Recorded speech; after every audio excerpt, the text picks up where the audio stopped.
Hello and welcome in everybody once again to the Spring Showdown series here at the OG Clubhouse from beautiful Oak Grove, Kentucky.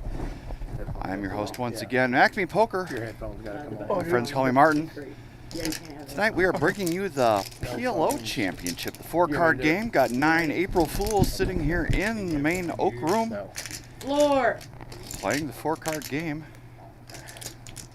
And it looks like we have a slight issue that needs to be ironed out, but when we get back, we're going to be coming back to 3,000, 5,000, 5,000. All these players are in the money. Floor, table 7. Once again, we have beaten the guarantee. We've doubled it at least. It was a $10,000 guaranteed prize pool. We've got 22,000 in the prize pool. 62.65 up top. First man out the door is getting $879 for his troubles. It was a $400 buy-in, so that's not too shabby. 37 seconds left at this level, and then I'll go up after. Apparently there's some sort of issue that needs to be ironed out here. One of our normal live stream dealers, JJ, is sitting in the 7th seat. He's on the short stack with 59K, so about 10, 11 big blinds. Gonna be looking to make a move here, but he did make the final table, snuck in there.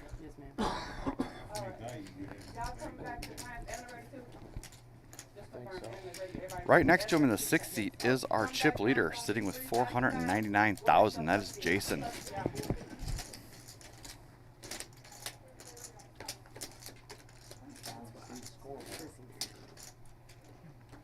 And we've also got Super in seat 9, going by Robert tonight. But anybody that's played PLO here more than once knows all about him.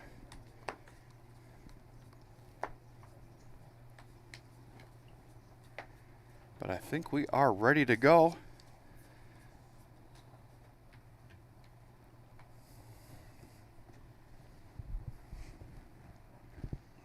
For some 4-card fun here at the OG Clubhouse Spring Showdown Series.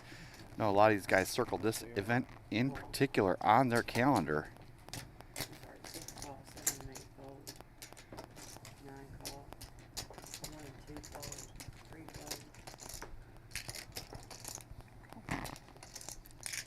Derek waking up with 3 kings in the small blind, but he's getting a little bit of a discount. He's going to come along. And Scott gets a free look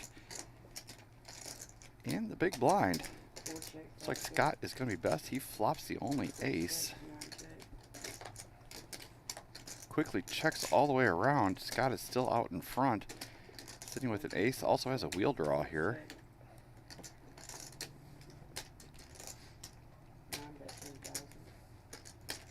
Super's going to take a stab.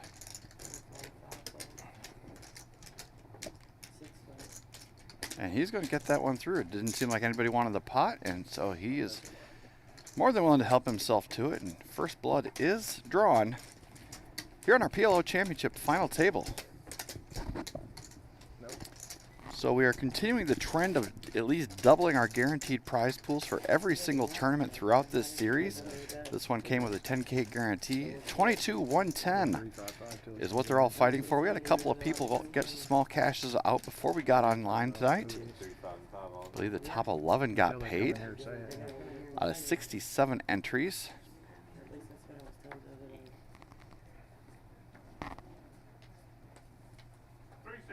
Thank you. Damn it. Take a break, buddy. JJ is sitting on the short stack in a nice suited ace king 9-8. A little bit of double connectivity there. You guys got a good card in there.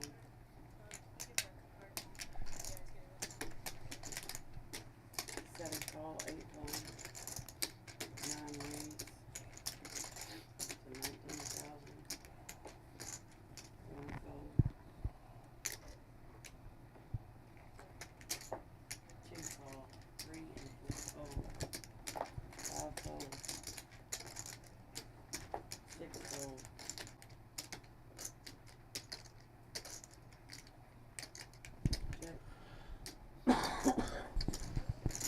Forgot to give a dealer a cut card. She had one for the smaller deck, but we have a slightly wider cards here in the Oak Room for the RFID reader, and so we have special cut cards just for this table. In the meantime, Robert is looking best. He flopped a bottom set of 5s here, but it's a monotone.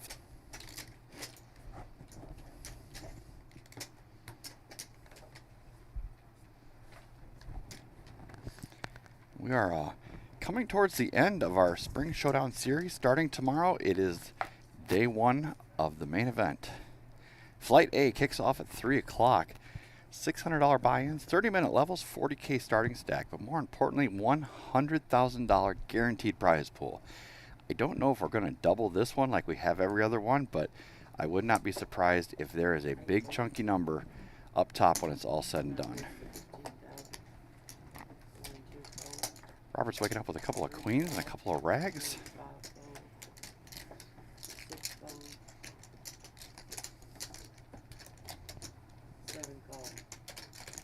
We are going to go 3 ways to a flop here. Got JJ on the short stack. He's got some straightening cards, but he's not the... All 4 on the square at the same time. King 9-7 with a couple of spades. There we go. See what Dante's working with. He has a nice ace. JJ has a 2 pair, 2 bottom pair, some backdoor possibilities. Robert also has a couple of queens and some spades. Dante is going to fold. So it is going to be a coin flip pretty much going to the end here. There's the spades for Robert. And a full house for JJ on the end. He's going to pull this one down. No, sir. And JJ had it taken away and then grabbed right back and is able to spike a river card and get a well-needed double up here. We will maintain 9 players for the time being. You don't know that. I think he scooped his is what he was trying to tell you. I know you're used to that on Friday night, but it's Wednesday. Lucky. Oh, lucky. Oh, right. Oh, lucky. I had you in a damn headlock anyway. What are you talking about?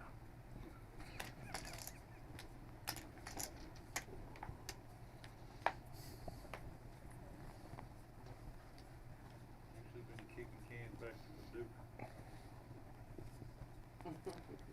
Robert's got a little suited rundown here. Onto the gun. He is known to play some pots. He's a little more conservative in a tournament, but don't let him fool you. 6.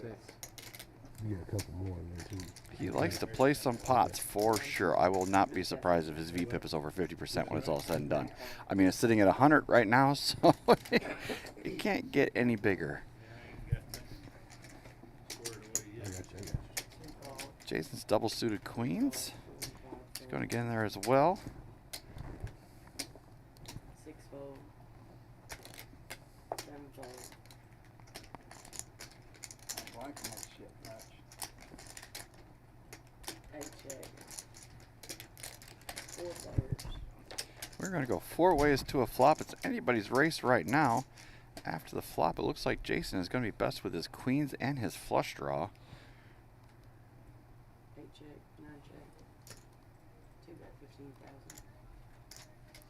Dante has a lesser flush draw and some backdoor straightening possibilities. 3 fold. 8 and 9 fold. And Jason's going to take this one down here. So it looks like everybody's a little conservative right now. 3 people on the shorter stack. I think everybody's just waiting for us. Someone else to make the first move. There are 2 very large chip leaders up top. Jason R. and Robert. Robert in the 9 seat and Jason R. in the 6 seat came in as our chip leader with 499,000. Hasn't played. He's played 1 hand. He's VPIP at 25% so far.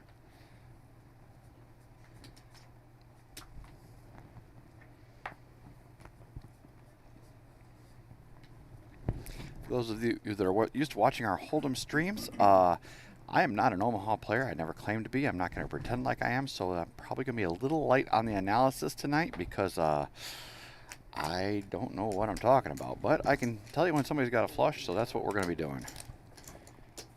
I look forward to your feedback and letting me know exactly what's going on here. I can see that JJ's got himself a hand right here. 21. He's gonna pot this one. Double suited aces. I don't need to be PLO genius to know that's a pretty good hand.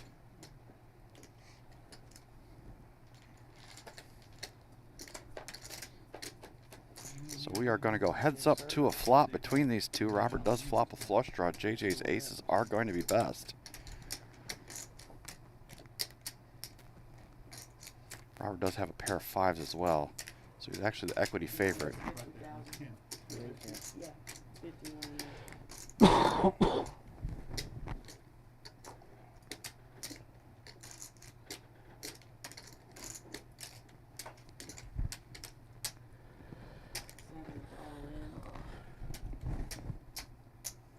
For 68,000. How much more than that? Just say call first. Oh. Okay, calling. Okay. 18,000 more.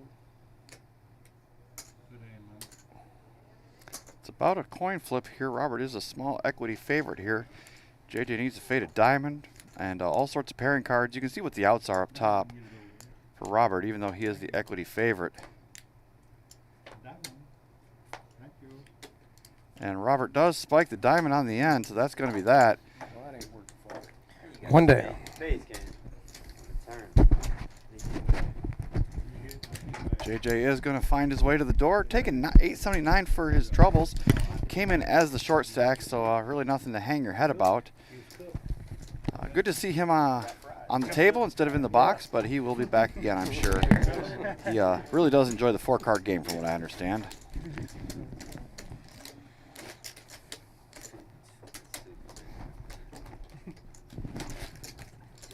Super duper. Small line, 3,000. 3,000. And there was 8. Go 7. Take me out. So 1088 for the next man out the door, but 1309 is the next ladder, so over 200 bucks in play for the next bubble or next person to walk out. So the ladder is going to get steep and hard as we progress through the evening. 62-65 up top for our winner. That's what they've all got their eye on. And of course, nice hardware to go along with it. 5 fold. 6 fold, 8 fold. 21. 9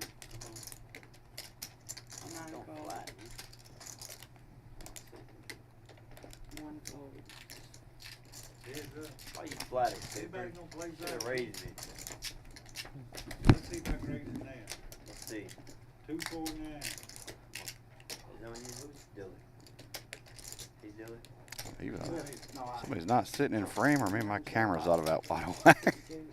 We set up some of these split screens here. They're not quite all lined up, so you will have to bear with us.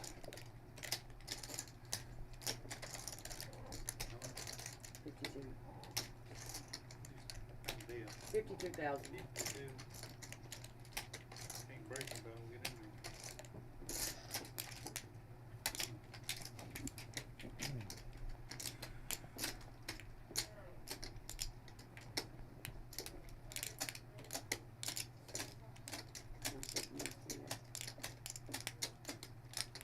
Good ain't.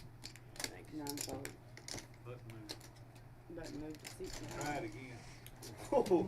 I just need a couple thousand. That's it. Just 20,000. Try it again. I won't try it on you again. Roger, that's my hand. He gets you in the box. Man, I wouldn't have given him a chance to that. You're fired. Fired. What'd you right have? to the gun. What'd you have, Super? I didn't see his hand, but I'm firing. Fired. Let's go. Tell him, Roger. He should have He don't repotted. understand. He should have repotted I'm it. ready. I'm Let's fired. do it. Let's do it, Roger. Repot it next time He I don't raise. understand. Do it.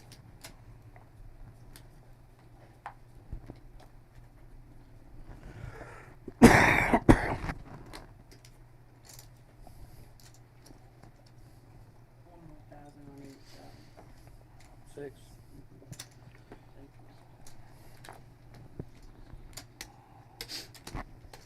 Three call, 4 and 5 fold. 6 raised to 18,000. You making me play so good. You like that? 8 fold.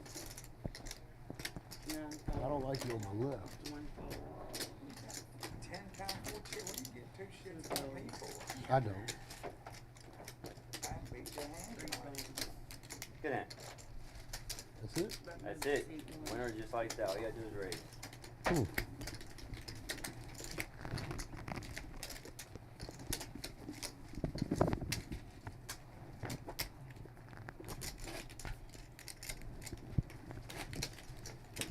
It's no fun playing good, is it?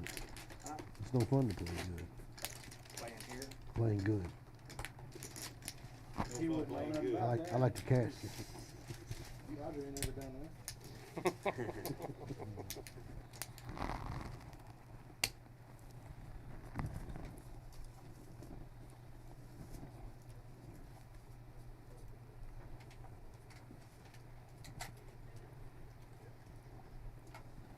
Four fold. Five fold. Let's try it again. 6 raised to 18. 8 and 9 fold. 1 fold. 2 fold. 3 fold. Can you rescan, please? Put them on your feet. Yep. You get it? Heads up. Check dark. Recheck. Check, please. 6 bet 30,000.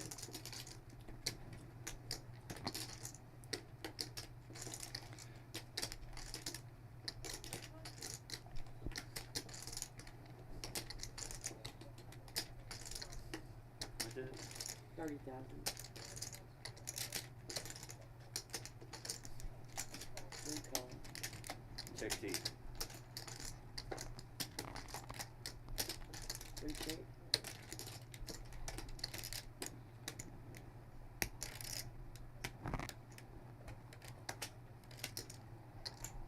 Six bet 80,000. Recheck. I ain't liking this Bet shit move much. 6 bid. Calling in six. Jealous? Cool. Jealous? I kinda like it. I can see why you like it.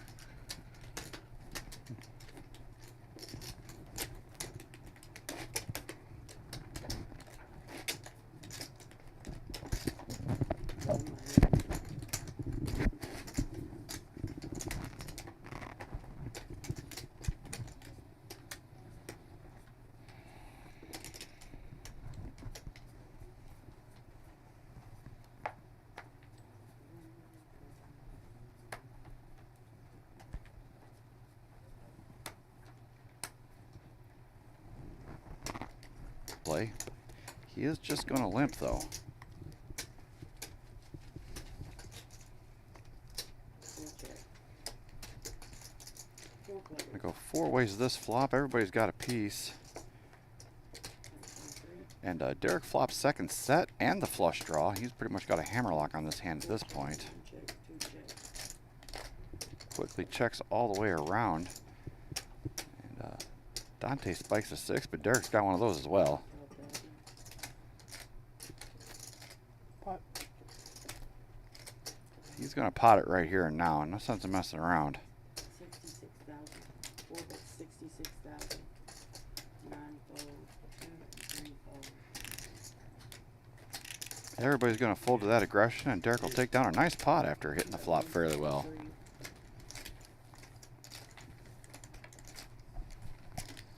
Next person out the door, 1088 in their pocket. The ladder is 1309, so about a $200 swing. A couple of people on the short stack under 100,000. Everybody's keeping an eye on them to see which one of them wants to hit the door first. Transfer off the door. That one, if you didn't like it, I didn't like it, you got me. 6140, 6140. Holes too. Dante has been our most active player, playing 2/3 of the hands he's dealt. I know Omaha, you do have a little bit higher of a VPIP. I don't know if that's where you want to be. Like I said, I'm not an Omaha player, so the strategy and analysis will kind of be at a minimum tonight. He wanted that trash. He wanted that trash in there 3,000 hours. 6 raised to 18,000. Like I got me, we'll smack dab out on it.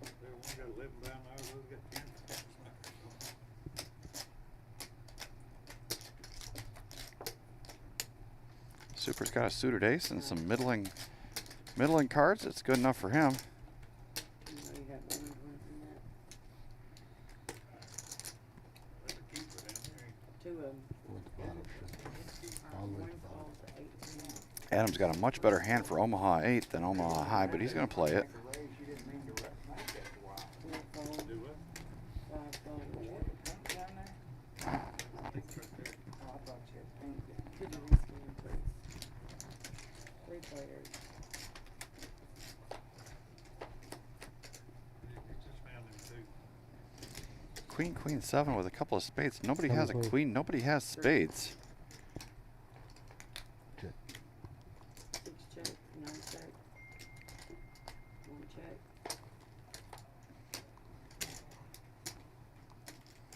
8 on the turn. Robert does pick up a pair, but Jason's kings are still going to be best.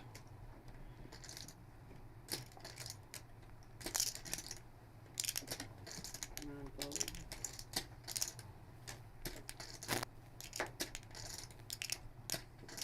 One fold. Bet and scoop it for Jason, and he adds to his stack, sitting on 600,000 in chips. He came in as the chip leader at 499, and he's quietly built that up even higher. Dante and Jason A are both in the short stack danger territory, about 12 bigs apiece. Thank you.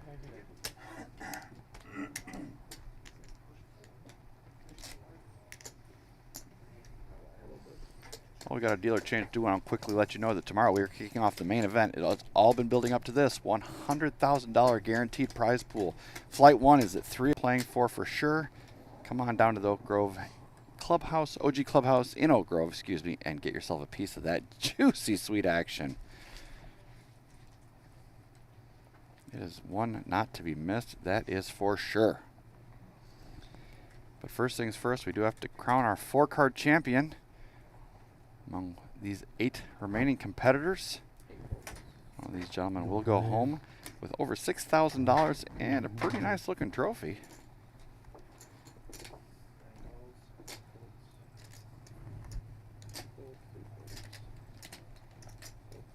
Check. 3 players.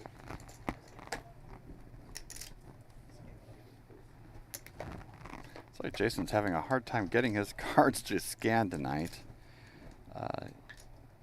And as the chip leader, that is, we might be here. Well, there we go. Now we got him. All right.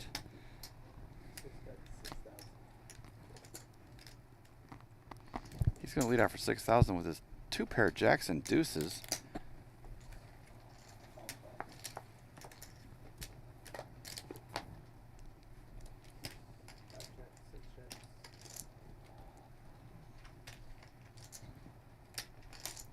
Robert is in last place equity-wise, but that's not going to stop him. He is going to fire at this. Scott is going to fold.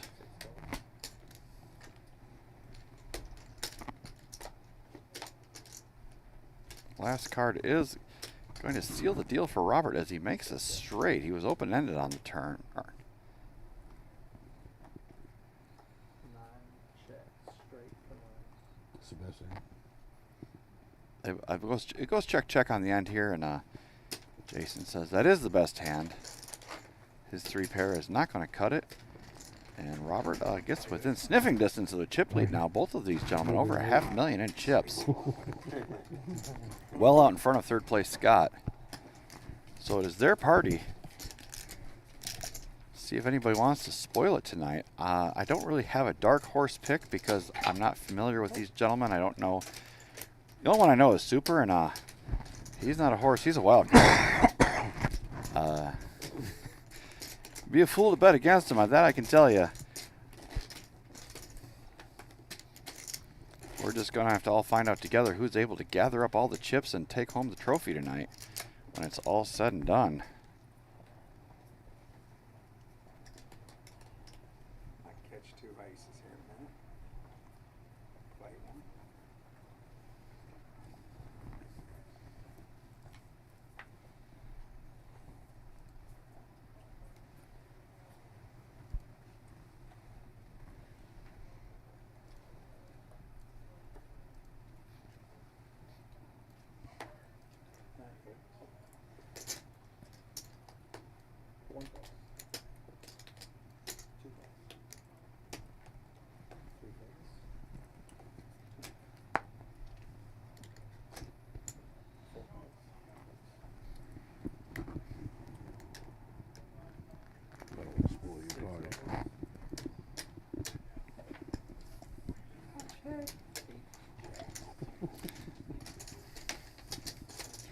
Little five-way limped pot action here. Nobody's really running away with this one either. That's the beauty of Omaha, is the equities are run very, very close pre-flop. Looks like Jason is going to be best here. He flops ace with the best kicker, and he also has the flush draw back behind it. So if you'd like to see some flops, this is your kind of game. Another 8 hits on the turn. Jason's sitting there with trips now.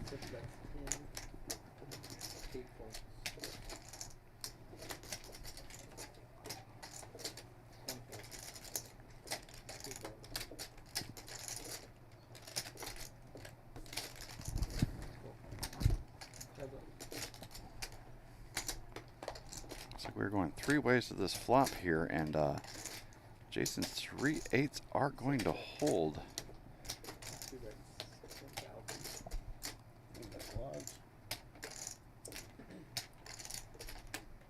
Betting 10,000, really trying to eke out some value here. He figures his 8 with the best kicker is the best hand.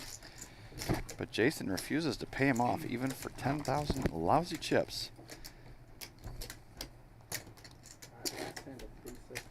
Looks like they got the riffle in just in time, so I think we're... Yeah, we are still playing one more hand of 3-6. Blinds will be up after this hand. One of our better dealers here was able to... a little clock awareness and do our players a favor. Get in that last hand before the blinds ticked up.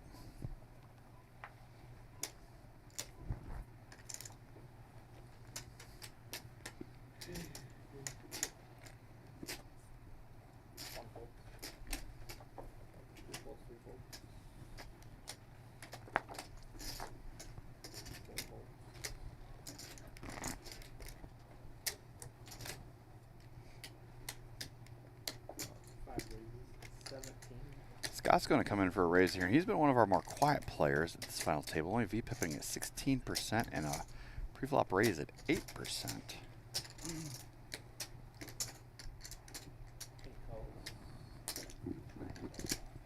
And Super's going to be in there as well. We're going to go 3 ways to this flop.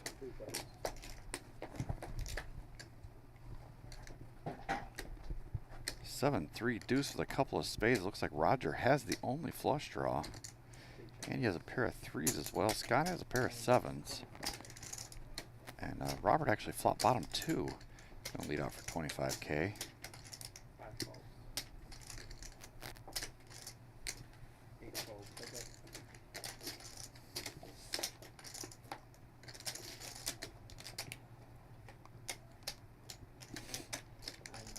Scott is now looking best here. He has 2 pair and has this one locked up already. The Super is going to be hammering on this one with his bottom 2 pair. Scott has top 2. It's a good place to be, but there's a lot of bad cards that could come on the end here that Super could be betting with. And Scott's just going to let this one go and says, I don't want to fight.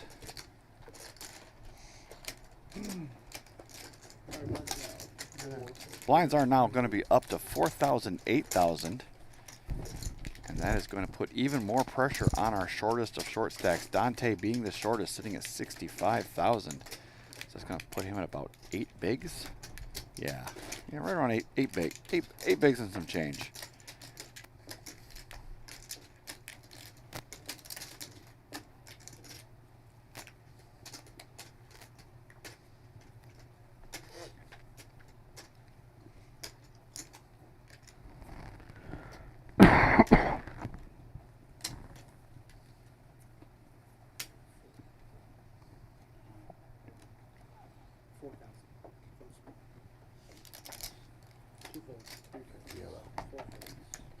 Yellow in the middle. Middle stack. Yes, sir. Yep. Hey, we got him, Jason. Looking at Jack 10, 7, 3 spades. Gonna pass on that one. Roger's looking at a suited king, queen, queen. Got a 4 for a dangler. He's gonna raise it up.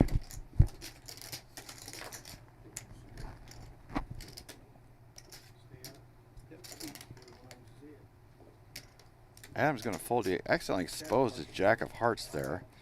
So everybody knows about that. We are going to go to a flop. You got anything? I don't have the jack of hearts. You don't need it. Huh? I said, me, you don't need it. Check it. Go ahead, Ray. Check this. Hold on just a minute. Might check.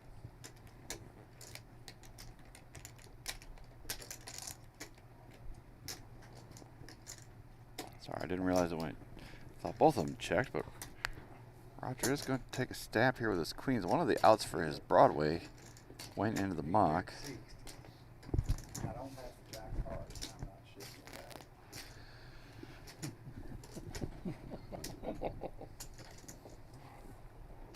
Call.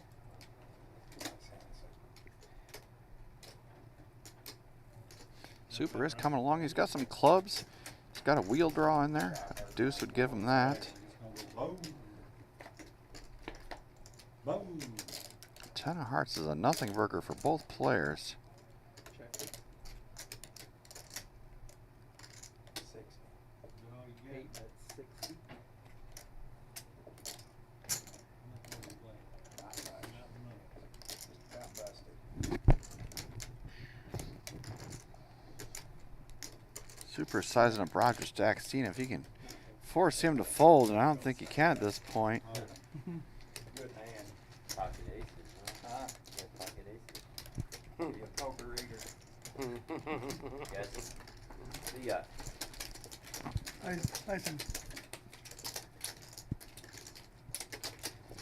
Roger got almost a full double up there without even having to see a river. Sitting now at 316,000. He's in decent shape. Dante's still on the short stack. He will be under the gun, so big blind is coming for him hard and fast.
Four-way action in this flop. Robert does flop the best of it here. Let's see what he's got. He's got a he got an open ender.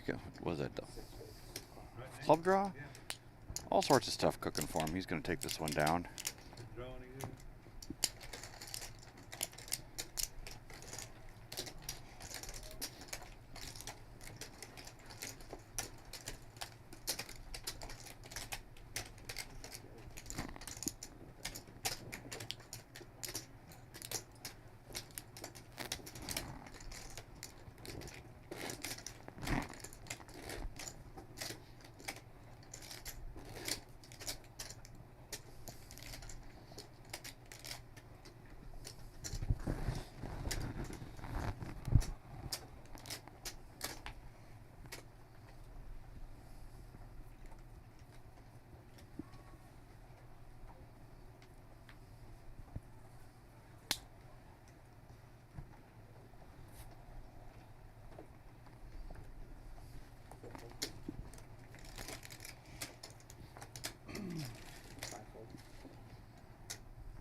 Mean the best. I will always We gamble.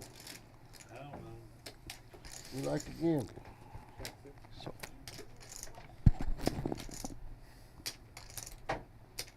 How much is that? 45. That's not a lot. some sort of glitch with our hand reader. There we go. Put a 7. I don't know. Caught the last hand in the memory or something like that. But anyways, Robert does flop a set of deuces here. And Jason is in there with some clubs as well. Lord. Wheel I'm wondering if their cards are reading correctly as well, because we had the flop wrong as well. So this one might not be what it looks like. I like it when the heavyweights are pounding that ass. We'll find out though. Gladiators. I mean, it does. The way they're playing it could be right. Robert is betting his bottom set, which seems like something Super would do, and Jason is in there with his flush draw. Got a lot of them. Yeah, it looks like our reader was correct here. All right, some computer had a brain fart, but Take it on. we did get the pot squared away. Robert's going to take this one down.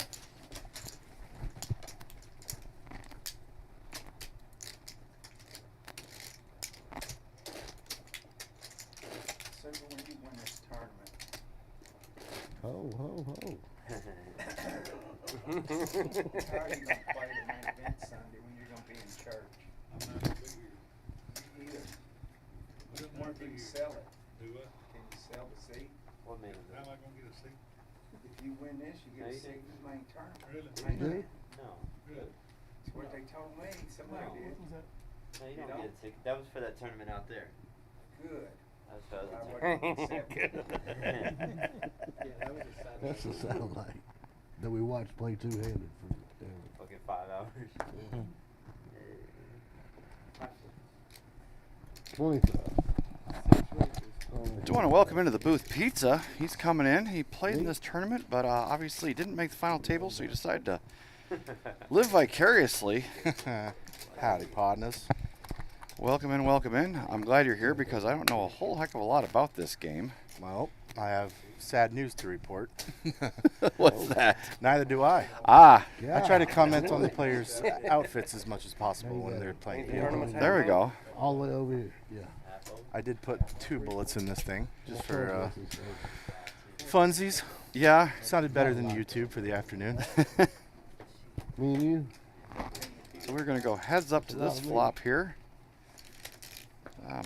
This guy's leaning out of camera shots. So all these fancy angles I put in aren't going to work today because people don't know how to sit up straight. Roger flops a full house. That's the moral of the story here. Fuck, I grabbed the wrong chips. I believe it. Jason is the chip leader.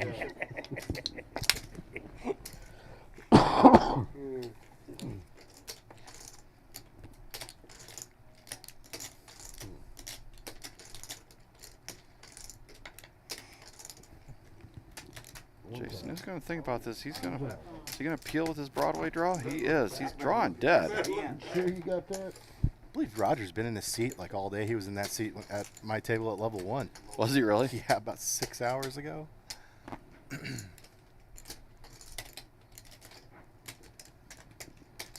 in there? 160. That's my bet. 8F 160. I'm just gonna go home. Roger is just trying to extract the maximum value here. Don't think he can really catch much of any. Jason will peel one time, but I don't think he can come along now. Maybe I'll go home. He does have the open ender. He says, maybe I'll go home. I can put you in the house. What you got left? I can put you under the house. Put you in-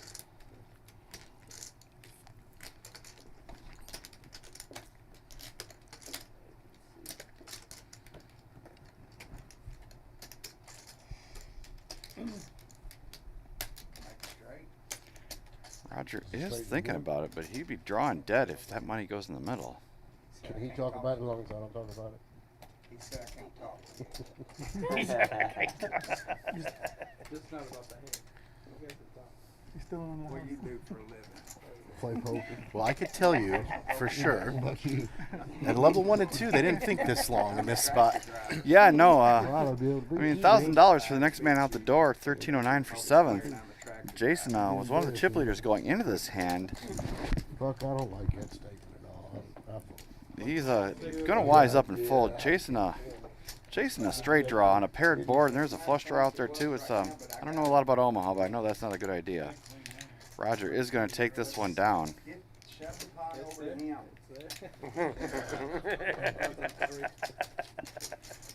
Oh, Lord. I know I ain't. That don't mean you better be kicking cans back over there, though, like that. Won't be the first time. It won't be the last. Might be the last. Come on down, you the next contestant. What do we got up top of this room? It's like 6,300? 62.65. Okay. For first place tonight. Out of a $22,000 prize pool, so it's a good chunk for everyone. No, I had pocket jacks. I'm serious, that's what I had. Jason waking up with a couple of suited cards, suited combos here at least. Watches the screen, all 6 of them gonna know it. And what they said, All six of them. All six of them. So let me ask you something, Martin. Are they doing the same thing that they were doing earlier? Is it a lot of limping for pre-flop? Yeah, I mean, it's definitely been multi-way most pre-flop. Right. Definitely just occasionally, I'd say maybe a pre-flop raise a third of the time. Yeah. But yeah, they're definitely just want to see some flops and kind of go from there. So I just joined, and I was interested to see if that changed, because level 1 and 2 and 3, when I was still around, there's about 6 players limped at every single hand, and really hard to navigate. Yeah, you really got to flop something, regardless of the game. If you're playing multi-way like that, you really just need to catch a piece. So Adam does flop the nut flush draw. We don't know exactly what Scott is cooking over here. Jason has a pair of kings. Roger has an inferior flush draw. Adam is definitely going to take a stab here with second pair and the nut draw.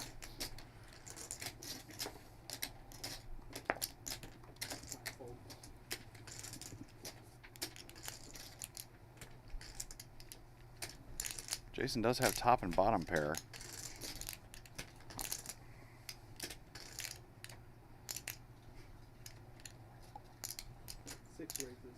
And he's going to put in the check raise with this hand. Send it back over to Adam.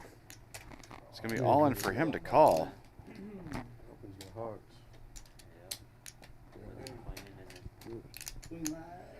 Adam is going to be looking for a heart or an ace or a queen. It's a new angle we've got on the board. Yeah, I had a little spare time on my hands today, so I set up a couple extra camera angles. I kind of like this over the shoulder, just see it right as it rolls off the deck. Saw it on the Hustler live stream, and so I figured I'd copy them because it seems like they know what they're doing. Oh yeah. That card is not going to help him. That one is. Adam does spike the flush on the end, so the nuts to win, and that's going to be it. Our card reader did not pick those up for some reason. There we go. And Adam gets the full double up, and he's right back in there with 248,000 in chips, right back into the middle of the pack.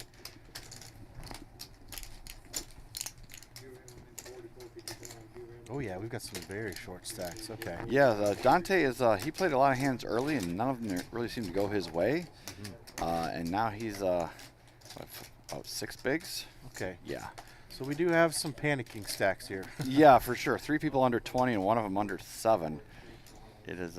There were so many chips in the tag team the other night that in this same spot with 9 players, nobody had less than 20 big blinds. That was the baby stack, right? That's The big stacks were like 200 big blinds. So much different dynamic here. We've got 3 guys almost fighting for life here, and they're going to be feeling these blinds. How long did that final table take to play? You know, I went out in 6 and I didn't stick around to watch. Yeah, that was. I had that night off. I was told I don't feel right making you go back there and commentate the rest of it. Really, he told you that? When I finished in 5th in my event, he strapped me to his chair and went home. Yeah, but ours was only paying top 3.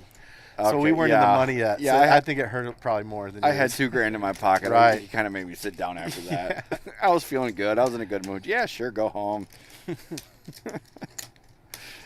Yeah, I asked him. I said, "Do you want me to stay?" He goes, "If you would." All right.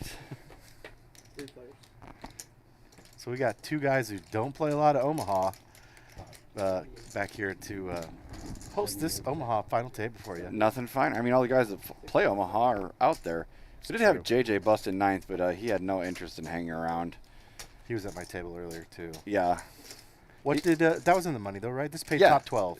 Top 11. Top 11. Top 11 got 60 paid. players or 66 players? 67 entries. Okay. He ended up getting 879. He said he was only in for one bullet, so beats working for a living. As far as the one-day events, this is the biggest payout we've had so far. The biggest prize pool, other than the mini main, I guess. Yeah, the mini main was almost 30,000. Yeah, that was the one I shot my shot at. Adams has an open-ended or a gut shot to a straight flush draw, but he is well behind Jason's backdoor hearts and top 2 pair. I don't know a lot of these guys. I do know Adam though. Adam is from Evansville, Indiana, or the surrounding area. He's got a place that he's got some kind of club over there too. That he does get lots of practice in PLO. I know that. I see him quite regularly on the circuits and stuff. Okay. He seems like he knows his way around a deck of cards. He's especially the Omaha game. He's been making some disciplined laydowns that I don't always see when I commentate these games. I don't sit on a lot of them, but That is true. I think it's even more of a defining factor in tour cards and in Hold'em that the guys that are able to make big folds, they're the ones you see here at the final 9 often, you know. Absolutely. As someone once told me, aggression is the key to poker, but folding is the secret. It's just so tempting in this game because you always know pre-flop, you know, your equities are running close. Any hand can win. Yeah. That's true of all poker, but it's more true in in PLO than it is Hold'em. Yeah, for sure. You're never just going to get somebody as a 4-1 dog heads up Yeah, in Omaha. you don't get the death lock on a hand as No. often in this game. So And I think that's why a lot of the just gamble type of people like the game, because they have a puncher's chance at least going to the flop. it is very true. 2 raises 16. Jason's double suited in black. He's got a pair of 10s to go along with it. Nut draw on the spade side. And everyone is racing into the muck.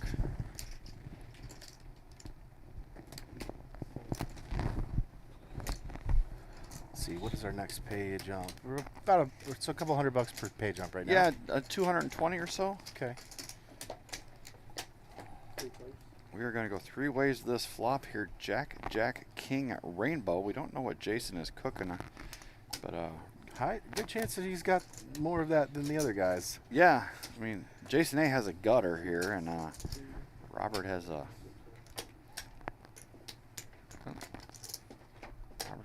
pair of queens.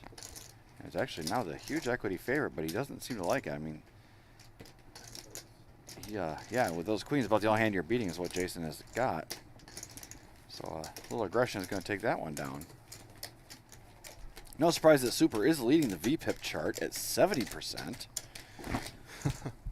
I was willing to bet my paycheck that he's going to finish the day at least 50.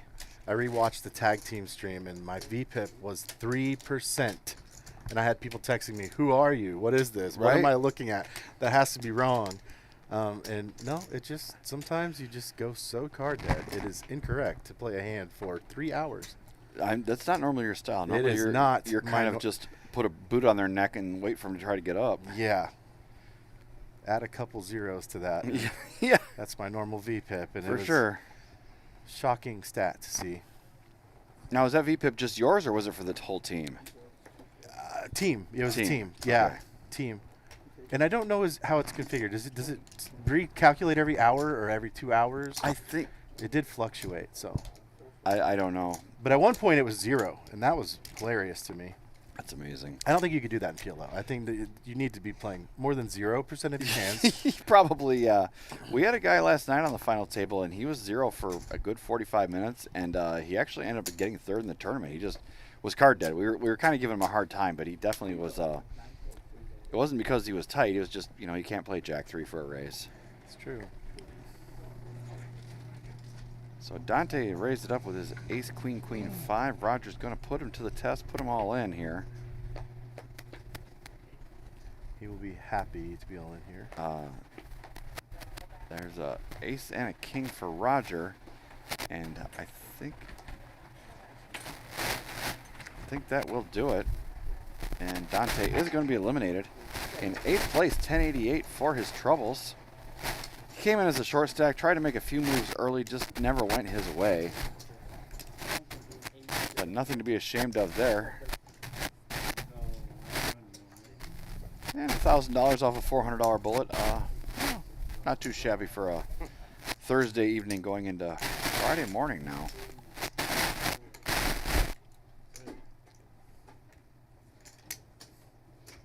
And then there were 7. Down to 7, $13.99. Next person out the door, or $13.09, excuse me, and $14.95 for 6. So we another $190 jump. The ladder is pretty steep right away. Let's see here, how many people we got in the chat here? Actually, I'm using my laptop instead of my phone. I don't know where they put anything on this computer. We got 15 in the stream. Thank you for tuning in. We do appreciate you. Do me a quick solid while you're waiting. Hit that thumbs up. Let us know if you like what we're doing. Or if you don't like what we're doing, still hit one of the thumbs. No such thing as bad publicity. Unless you're P. Diddy.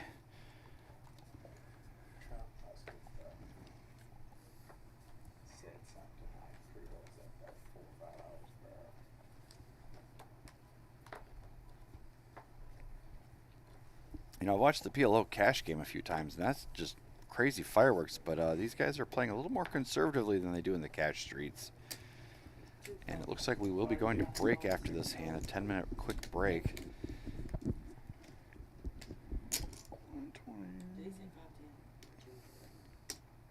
510. Oh. After, I got you. 9 minutes. We on break now? I always like to try to find a spot to steal when we're on break, because a lot of people are already looking at the doors, thinking about what they're going to grab to eat, especially a short break, or they're already doing the pee-pee dance. And it's a real quick, easy way to steal a quick pot, because a lot of people don't have a lot of interest in it. You do see I guess I need a to leave little this more in wild stuff happen the very Oh, final you- hand before there. I break. don't know. Do we leave these in there? But we do have Roger and Robert both in there I'll with a leave it couple in of there. aces. Robert does flop best with his king and a 3-2 pair. And he is going to bet it. Roger doesn't want any trouble. He's going to take a break. We're going to take a break, so don't go anywhere. We'll be back in about 8.5 minutes and continue on with our PLO Championship. Stay tuned.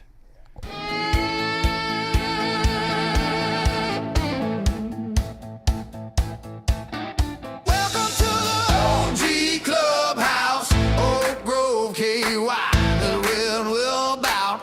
Lights on, cards in the air, we ride. If you ain't all in, step to the side.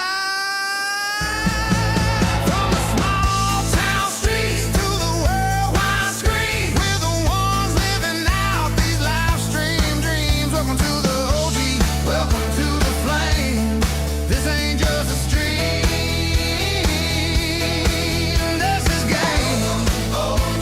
Welcome to the flame. Oh, this ain't just a stream. This is game. Welcome to the flame. This ain't just a stream. This is game.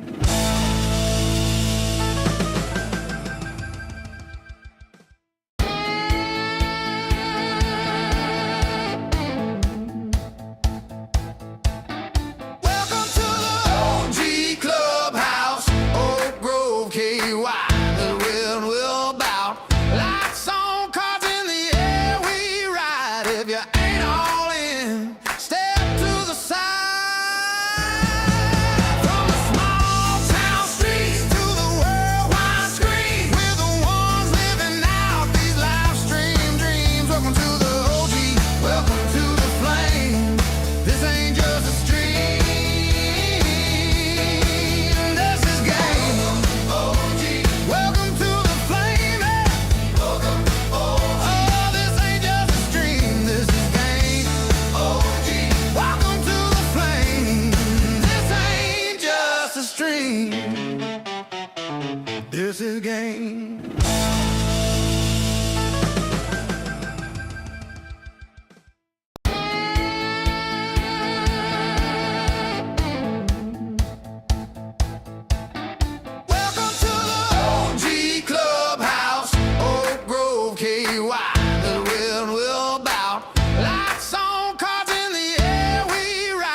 if you ain't all in. Step to the side.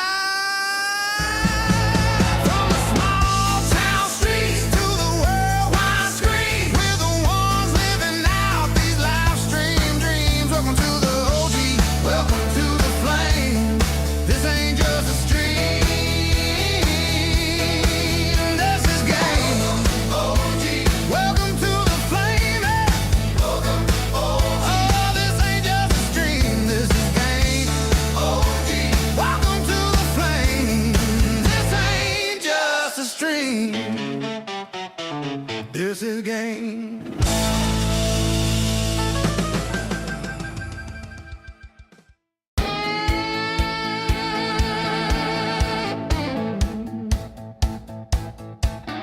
Welcome to the OG Clubhouse, Oak Grove, KY.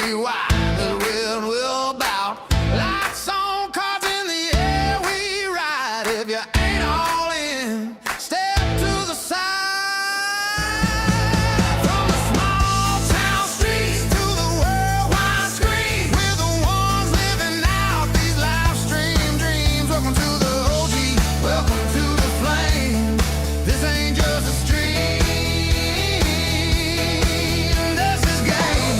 OG, welcome to the flame. Welcome, oh, this ain't just a stream, this is game. OG, welcome to the flame. This ain't just a stream, this is game.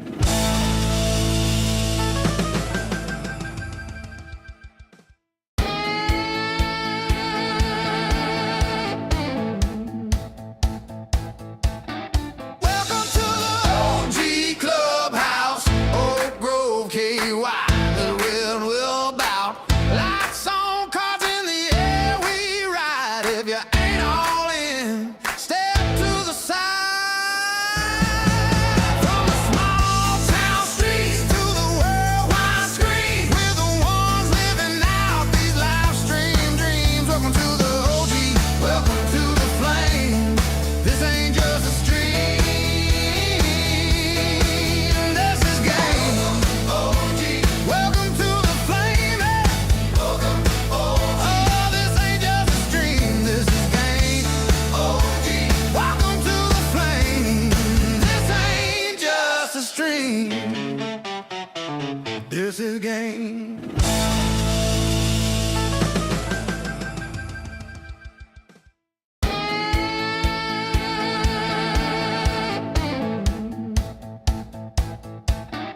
Welcome to the OG Clubhouse, Oak Grove, KY. The wind will bout. Lights on, cards in the air, we ride. If you ain't all in, step to the side. From the small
right, we are back. About a half minute left on the break here. Still have 7 competitors left in the game, and they are all here and accounted for. And don't know if we'll be able to get a champion crowned in the next 2 hours here, but we will definitely whittle the field down. Oh, is there a set end time? No. Oh. Not even a little bit. I mean, I have my goals, but you know, they're going to do what they're going to do.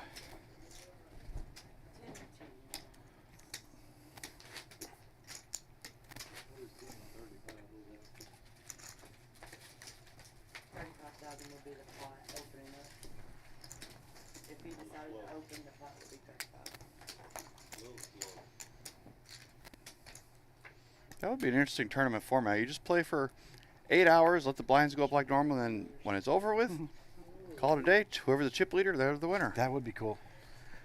We were talking about how cool it would be if they did a tag team where at the end of the tournament, you played your partner heads up. That would be fun.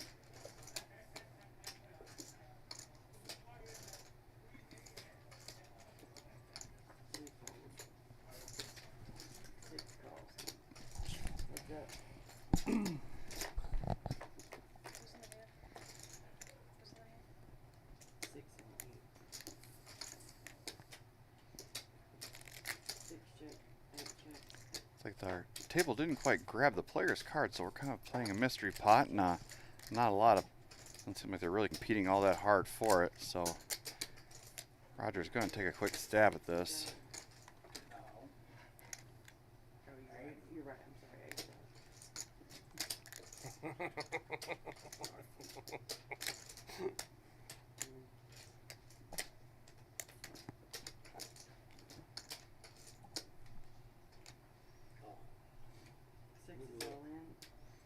Jason's going to move all in. He was our chip leader coming into this thing, and now all of a sudden his back is against the wall, and he will take it no more.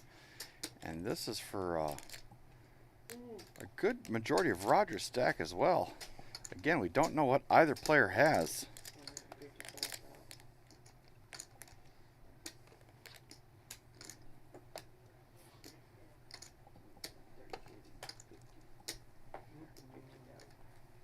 I can see him. We can see him in here. It's weird. Yeah. Looking at the YouTube live stream on the laptop, a little. Okay. That's a half-hour delay. Yeah, of course. Yeah. So Jason's going to take this one down. Roger gave it some consideration, but whatever he was holding wasn't good enough to play for all of it. So Jason is able to get some of his chips back at least.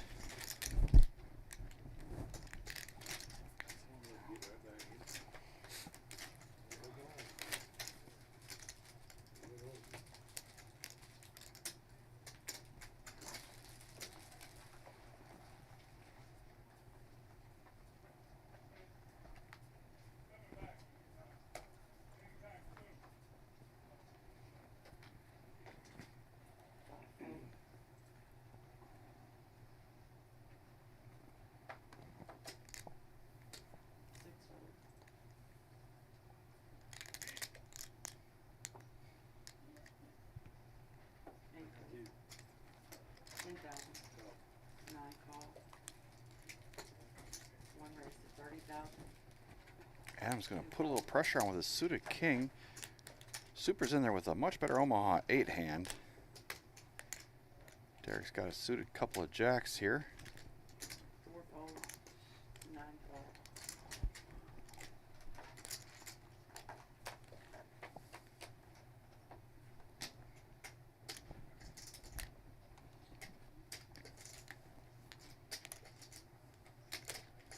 Super does flop a pair of aces and has a club draw. He's well out in front of Adam's pair of kings here.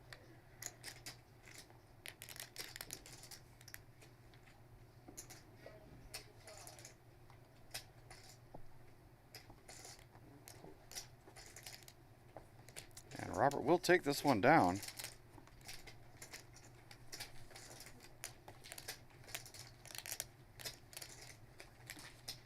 Building his massive chip lead here, almost 2-1. Actually, I think it is more than 2-1 over the next nearest competitor. And he's still holding on to the VPIP crown at 66%. So maybe one thing is correlated to the other. Who knows? Well, I've been hearing all day that he's been just on fire. Yeah. I've been hearing since, 4 p.m. today that he's just been on a run. Yeah, I mean, and just super doing super things. Yeah, it's always a interesting day when the Maniac players don't have the opportunity to even bluff because they just always have a good hand.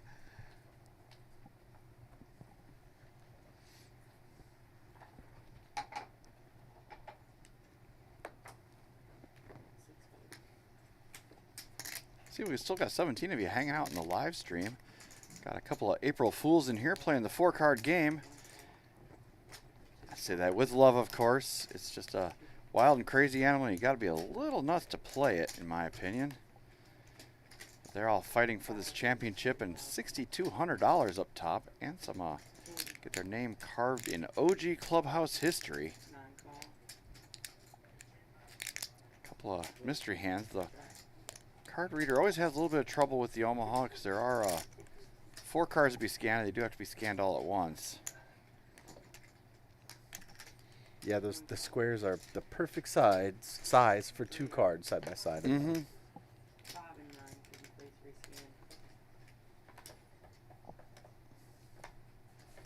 We got Robert and Scott is there we go. Now they got some hands. All right, we got a flop here. 5, 6, 7 rainbow. Robert flops the low end of a straight. 5 bet 30,000. Scott is just going to come out swinging. He's just got kings and some backdoor flush possibilities. Robert does have the dummy end of a straight, and an 8 wouldn't give him anything because he do need to be able to connect that 9 to the 4. So he's just sitting there with just a 7 high straight.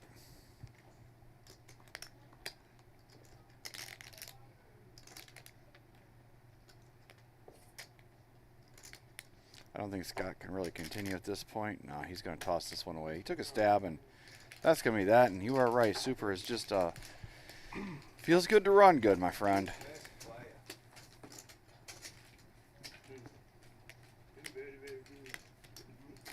He does have working in his advantage too, his overall image in this club of being a very aggressive player, capable of running bluffs, and when you're just running pure like this and drilling every flop, you really can use that to your advantage. For sure, and he's smart enough to do that too. Like, he knows everybody in the club thinks he's a wild man.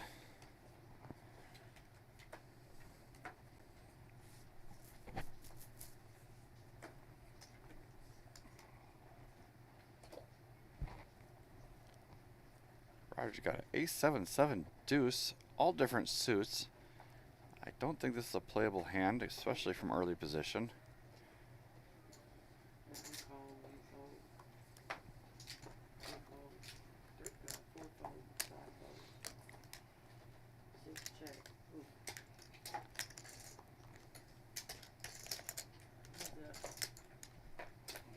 Heads up to a flop here, a little bit of a coin flip. Robert is going to be best with his pair of 5s and flush draw at this point.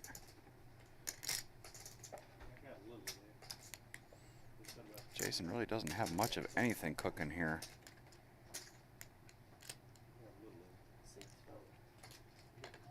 Super's going to bet out for 25K, and that's going to be that. And that is 3 in a row going to Robert. Yeah. And running away with this one, almost at least a 3-1 chip advantage over second place. It is his world, and we're all just living in it. And if somebody doesn't pull him over soon, it's everybody else fighting for second. Next man out the door, 1309 in their pocket, but there is almost a $200 ladder to 1495, going for 6th place. Looks like Derek is on the short stack with 10 bigs. He's the gentleman in the 4 seat. He's been fairly quiet. His thing was an 11% VPIP.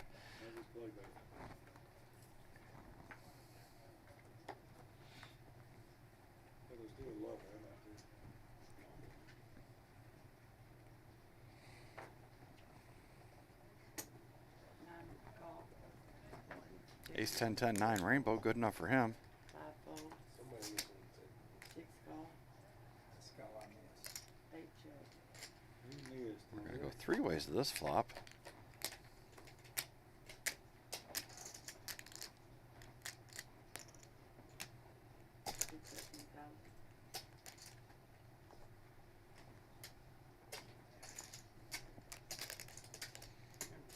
Roger does have a pair of queens and a pair of eights, so top 2 for him. And Super's in there with an open ender. Top end, no less. Top end for sure. And if the jack peels, he would have a redraw to a king.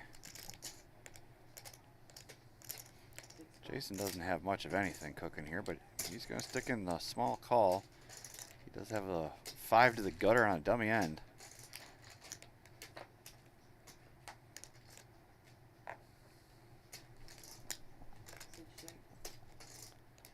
King on the turn.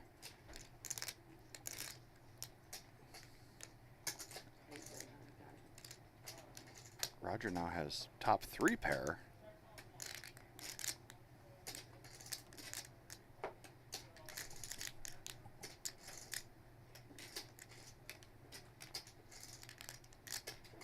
Super still does have his open ender, and a jack would give him a stone nuts, so it's a pretty good straight draw on a rainbow board. It's not worst idea to go chase. It is 100,000 though. It's a big chunky bet here. 6 also the nuts. You know, if you're gonna take a risky draw in PLO, given not great odds, you at least want to be drawn to the nuts. You know. True enough. He does have a blocker. Like if he hit a set of 10s, a 9 as a key card to make a straight there, and he does have a blocker to that. Absolutely. So a set of 10s might be good here. You might be able to count one of those 2 outs. But he's gonna let it go. Disciplined laydown for sure, knowing what I know about him. And Roger is just gonna take this one down with kings and queens. The 10s in your hand also is relevant in that it allows you to know it's less likely your opponents are bluffing with the same draw as you because you're holding 2 of the 10s. For sure. 10's a very For sure. critical card. He's betting. His opponents are betting value at this point.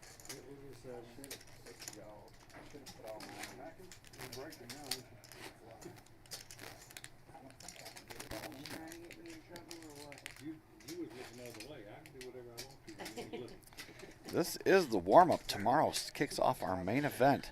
$600 buy-in, $100,000 guaranteed prize pool. We have doubled every single one of our prize pools at least so far throughout this tournament. I don't know if we'll pull that off for the main, but I'm Dollars to Donut says we're going to blow that 100,000 out of the water. Oh yeah, I think that'll happen before the final flight. Yeah, I think so too. We're running 4 flights. Thursday, Friday, each has 1 flight at 3 o'clock. Saturday we've got 2. Regular one at 11 o'clock, and then a turbo Saturday at 5, 20-minute levels for that. So if you just want to get in there, mix it up, and see if you can catch lightning in a bottle in a few hours, punch your ticket for Sunday's restart, where we will crown a champion and give away over $100,000 in cold hard cash for the Spring Showdown Series main event. I'll be here calling the action on that one. I'm not going to throw my hat in the ring. I cashed early. I shot my shot in the monster stack yesterday. I'm booking a win for the series, and I think that's all anybody can really ask for. I'm going to have the opportunity of turning $130 into whatever first place is, roughly 20,000, 25. Oh, at least. I think even if we just hit the 100,000, it's going to be 30,000. Right. So I secured a satellite ticket last night, and now in there for, I guess, 80% less than all the other players. Yeah, no, it's not too shabby. A little stress-free. You're already winning. Makes a min cash a whole lot more return too. Yeah, you know? I mean, mid cash is going to be at least $1,000. Nah, that ain't bad. If anybody can cash this thing, I think you can. When we get off the air, I'll see if you want to sell some action. I have a tradition of coming here for a series, winning the first tournament, and then slowly bleeding it back to the club over the next 5 to 10 days. Yeah. Going home with not much of it. Yeah, you going to book a win this time? Oh yeah. You're up? It's locked up this time. All right, good. Good for you. Just don't fire 4 bullets at the main if your tournament ticket doesn't work out. No, You I should be believe all right. I believe I'm gonna stick to just the one satellite ticket that I've already got, and then if I can't make it happen, then we'll see you next time. Yeah, no, I like your chances.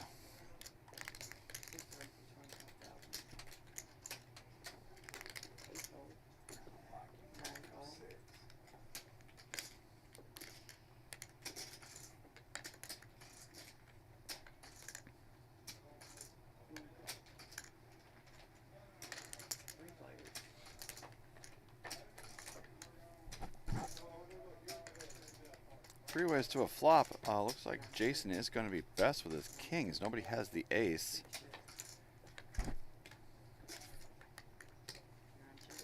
Robert picks up a queen, but still behind. It's pretty much anybody's hand at this point.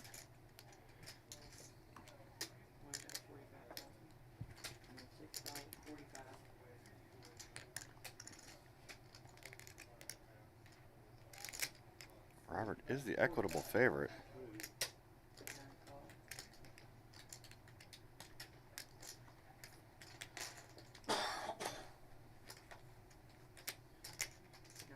Adam is going to hold. He makes 2 pair on the end.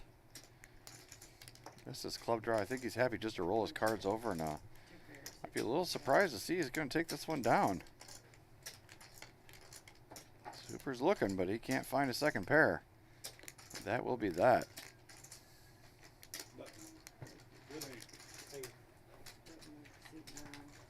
So 3 players under 15 bigs. There's a lot of ICM implications. 1309 for 7th place. 4th place is looking at $2,000 almost. So a bigger piece of the pie. You can make a little bit of money just by not doing anything. And that's the beauty of final table poker. One of the few places where you can sit on your heels and make several hundred or several $1,000s. What? Yeah, basically.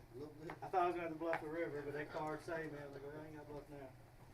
I guess the bluff. I can tell you one thing: they do not want to be giving a whole lot more pots to Adam Thomas.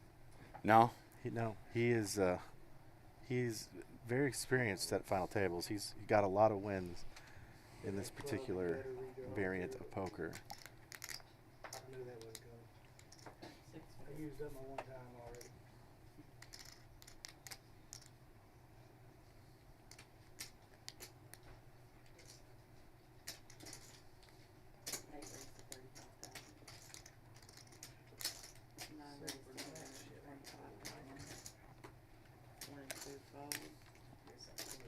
Not a lot of 3-betting with pre-flop. This time we are seeing more. Hardly seen any.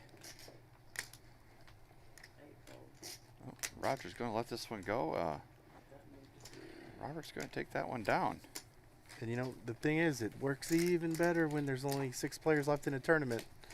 That's a really good time to be 3-betting. Yeah, that ICM pressure is a real thing, and even when people are loose, they even recognize that I could make several $100s just by folding this hand. Absolutely, and especially with so many short stacks here, pretty much tied, they're telling you, hey, I don't really want to gamble. Hey, I don't want to gamble. So it is the perfect time to attack. You know, Put their feet to the fire for we've sure. got 2 players here with breakaway stacks. Just, I guess just one. Well, no, there's 2. So Robert's way ahead.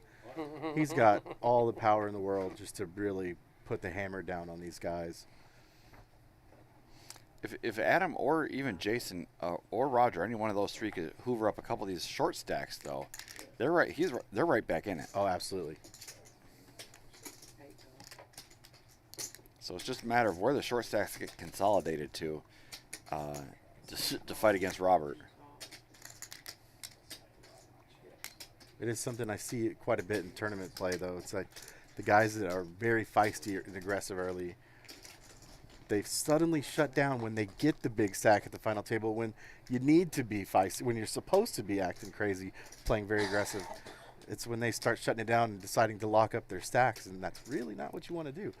You want to just be... Yeah, you have all the momentum, all the leverage. Yeah, every time you're all dealt trashy hands, you take down the pot, and at this point of the game, it's $25K per hand. Yeah, just for the blinds.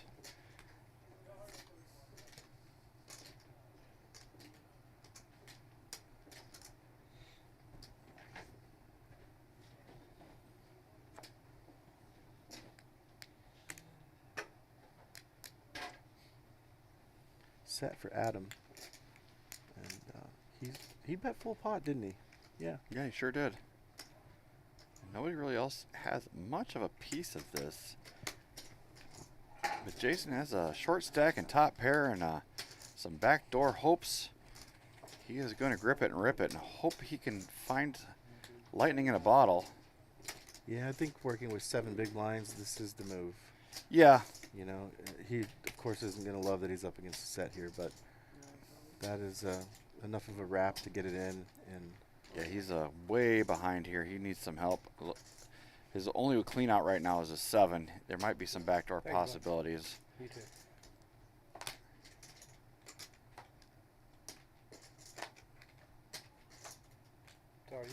Adam is going to take this one down with his trip threes. Set threes. Nice. Set of threes. Adam was not able to hook up. And we are going to be down to 6 players now as Jason is out the door with $1,309. Jason did say he told us not to be too hard on him as a player back here as commentators, and I didn't see anything I didn't like, honestly. No, he came in second lowest in chips with 85K and was able to ladder up into 7th place. I mean, you did okay. And he took a spot that's not, you know, it wasn't very straightforward that's the right move, but that was his move there. Yeah, if he's not up against a set, he's actually in fairly decent shape.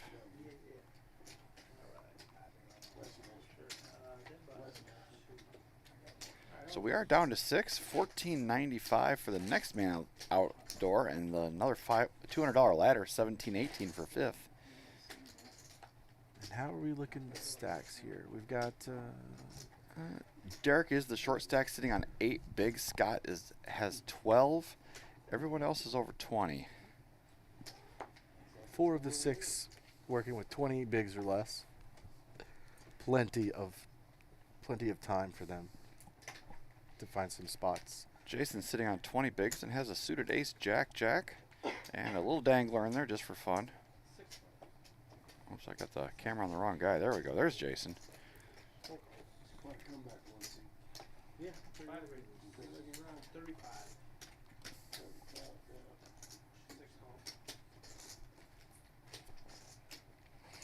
Scott's going to bump this one up from the big blind. He's on one of the shorter stacks. We don't know exactly what he's cooking with.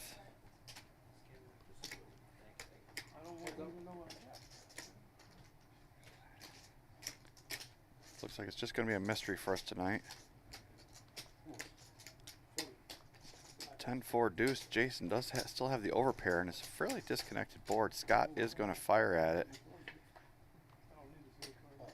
6 of spades on the turn. Scott is ripping it. Like, this just kind of feels like an aces or kings, definitely an overpair to the board type of hand. Or maybe got lucky and spiked a set. It appears we've met the line of payout that everybody is happy with. You know, a lot of times you sit there and say, okay, well, I'm gonna wait until a certain amount of payout is guaranteed to me, and you know, $1,500 feels like a good line to draw in the sand and say, once we get there, you know, I waited this long and now it's time to make a move. Yeah, if you're in for one bullet, it's $1,000 profit, and that's always a fun number to take home. Jason just has the jacks, has absolutely no redraw. He's going to let this one go. Scott just was playing this one like he was not afraid of much. He either flopped a set, I'm guessing, or possibly had a bigger overpair than the jacks.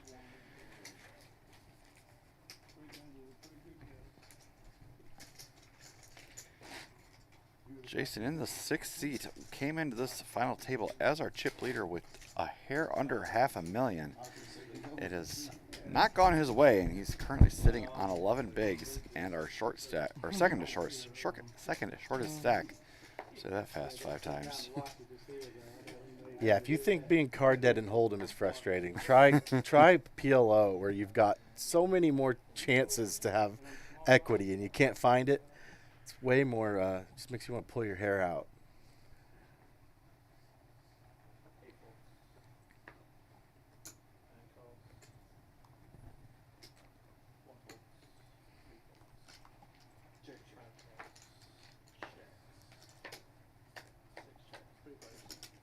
So we're going to go 3 ways this flop. 10, 7, 4, all hearts. Both Robert and Jason flop flushes.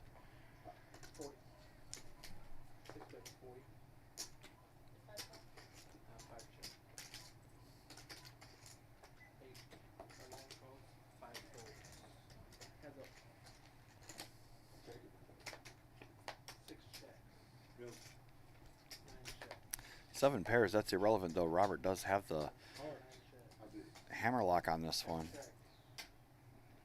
And he just checks. I think after the turn checked, and it checked to me as Robert, I would have put in a bet there. Jason is not checking a hand that you are losing to as a short stack. He is trying to get the money in.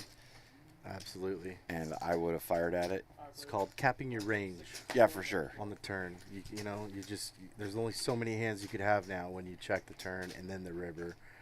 And it allows the third nut flush here to go ahead and just feel pretty good about his hand. Absolutely. And he might have been able to felt his opponent right there because he did have a baby flush, and he might have called off. You just never know. You got to give him the chance. Not yet. So they can see what we're thinking. I'll show them in a minute.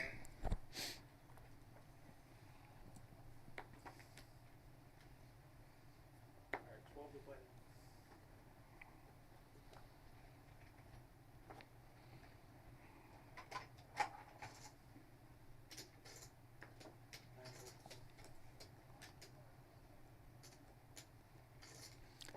Suited ace king, or suited ace with a king, I guess.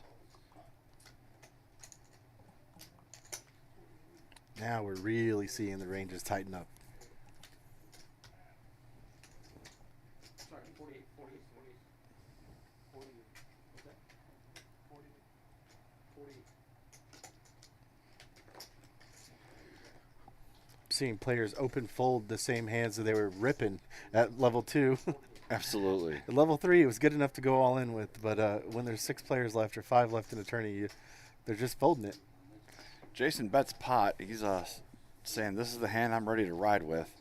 Roger is going to look him up with a couple of jacks suited in clubs. And Scott, once again, he limped in from the button. Jason's going to be effectively all in here. There's no flop that he won't put the rest of his money in. Absolutely.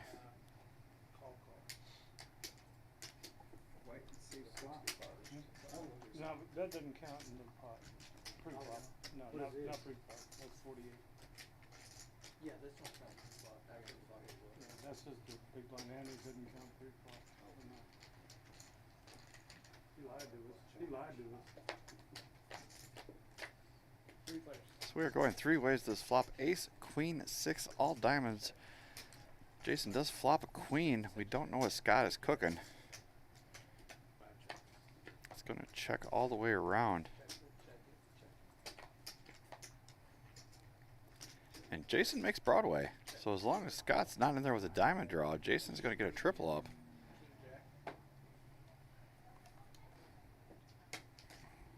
And it looks like it will be enough. Or no, 5 won that. Did he have a diamond draw? He must have had a diamond draw. He was missing the jack for Broadway. Oh, I'm sorry. He was missing the jack. And he is down to 1.8 bigs.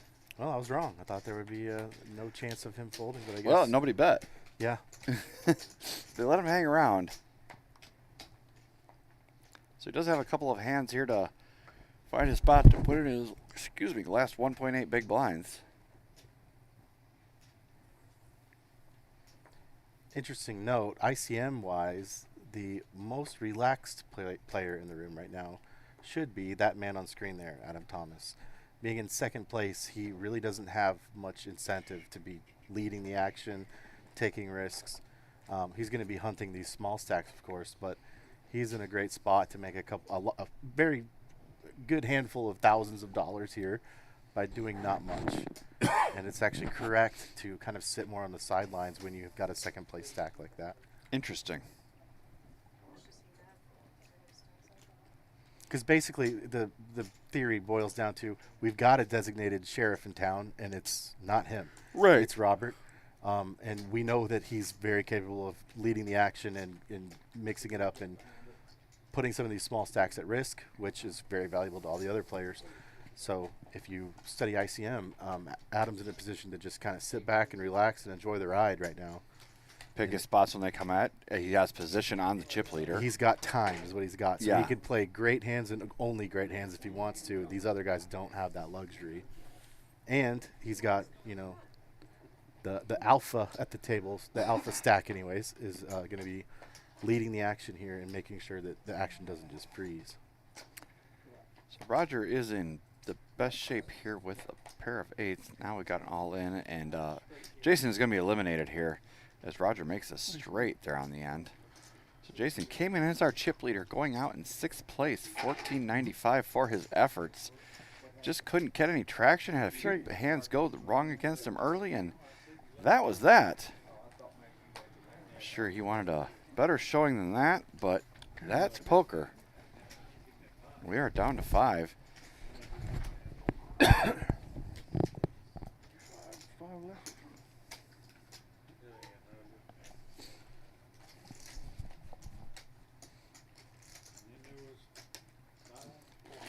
Derek in our 4th seat is on the shortest stack of them all, sitting with 7, or actually no, excuse me. Big blind is at 12, so about 5, 6 big blinds, 6 and some change. He's been playing very, very snug. At this point, he needs to find a spot. He needs to find it now. But his patience has earned him over 1,000 since this final table started. Absolutely. Yeah, 1781 for next man out the door.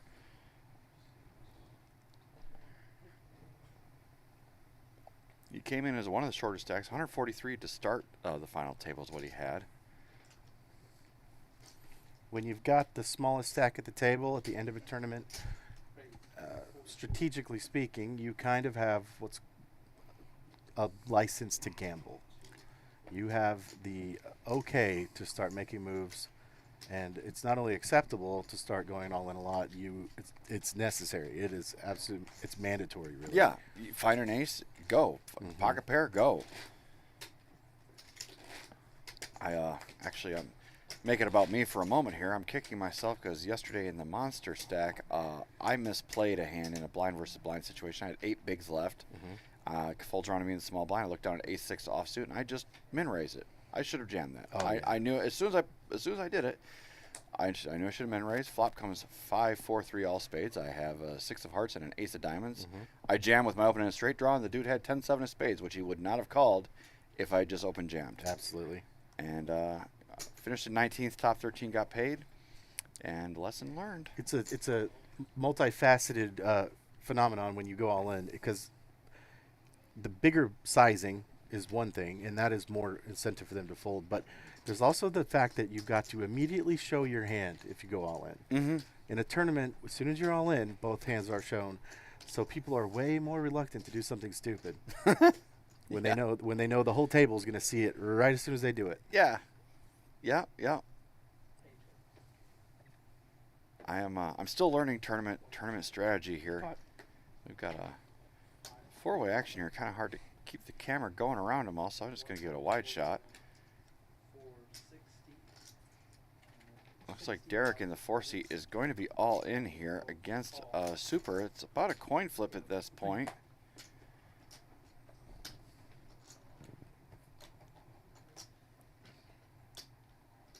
Very close in equity here.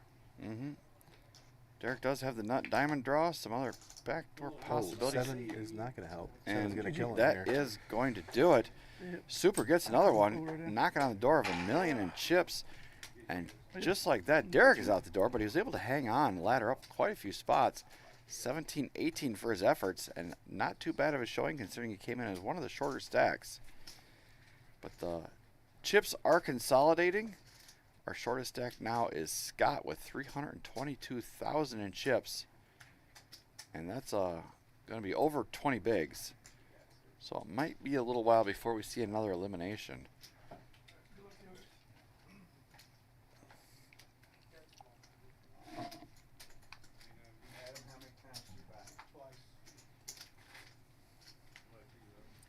Adam is sitting in second place with 470,000, and he said he knows his way around a deck of cards.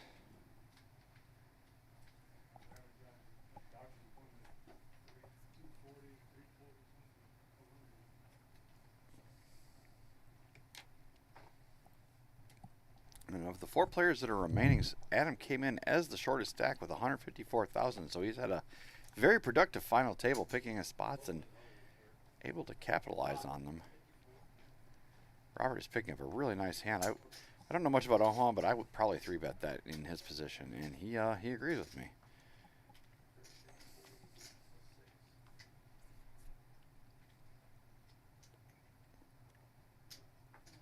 Yeah, playing four-handed now too. I think these players are aware of the fact that they need to start opening up. You don't have to worry about 8 guys now behind you. You know, they're not holding 32 cards that could scare you now. So the hands that were not so strong 8 ways are a lot more profitable to play now. Robert just flops the stone And nuts he's just here. gonna keep running pure. I mean, life is easy when you flop the nuts. Beautiful turn card too for him.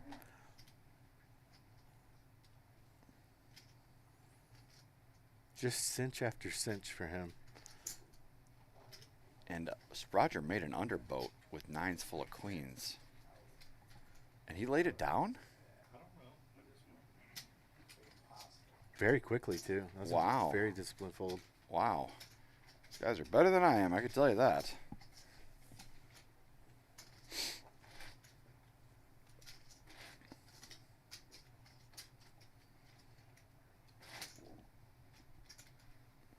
These other 3 players being so close in chips here makes it it's a scenario where they know that the next person to lose a big one is going to be at a very big disadvantage here. You don't want to fall out of the herd. You know, if you lose half your stack now, then it just becomes basically 3 guys hunting you down. Yeah. And then, you know, so I think it makes it a little easier to make these tight folds. That was a very disciplined, very quick fold with the full house. I mean, it's a $450 ladder between 4th and 3rd.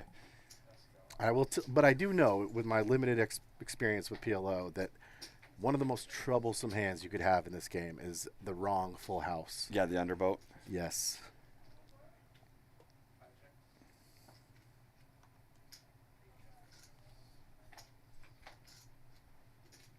We don't know what Scott is cooking with.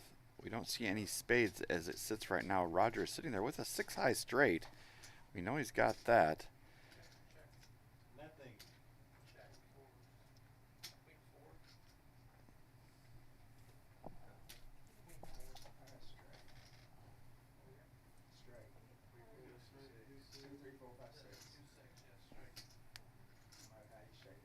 He had a queen 4 of diamonds and an 8-3 of hearts, it looks like. Roger won that hand with a straight, 6-high.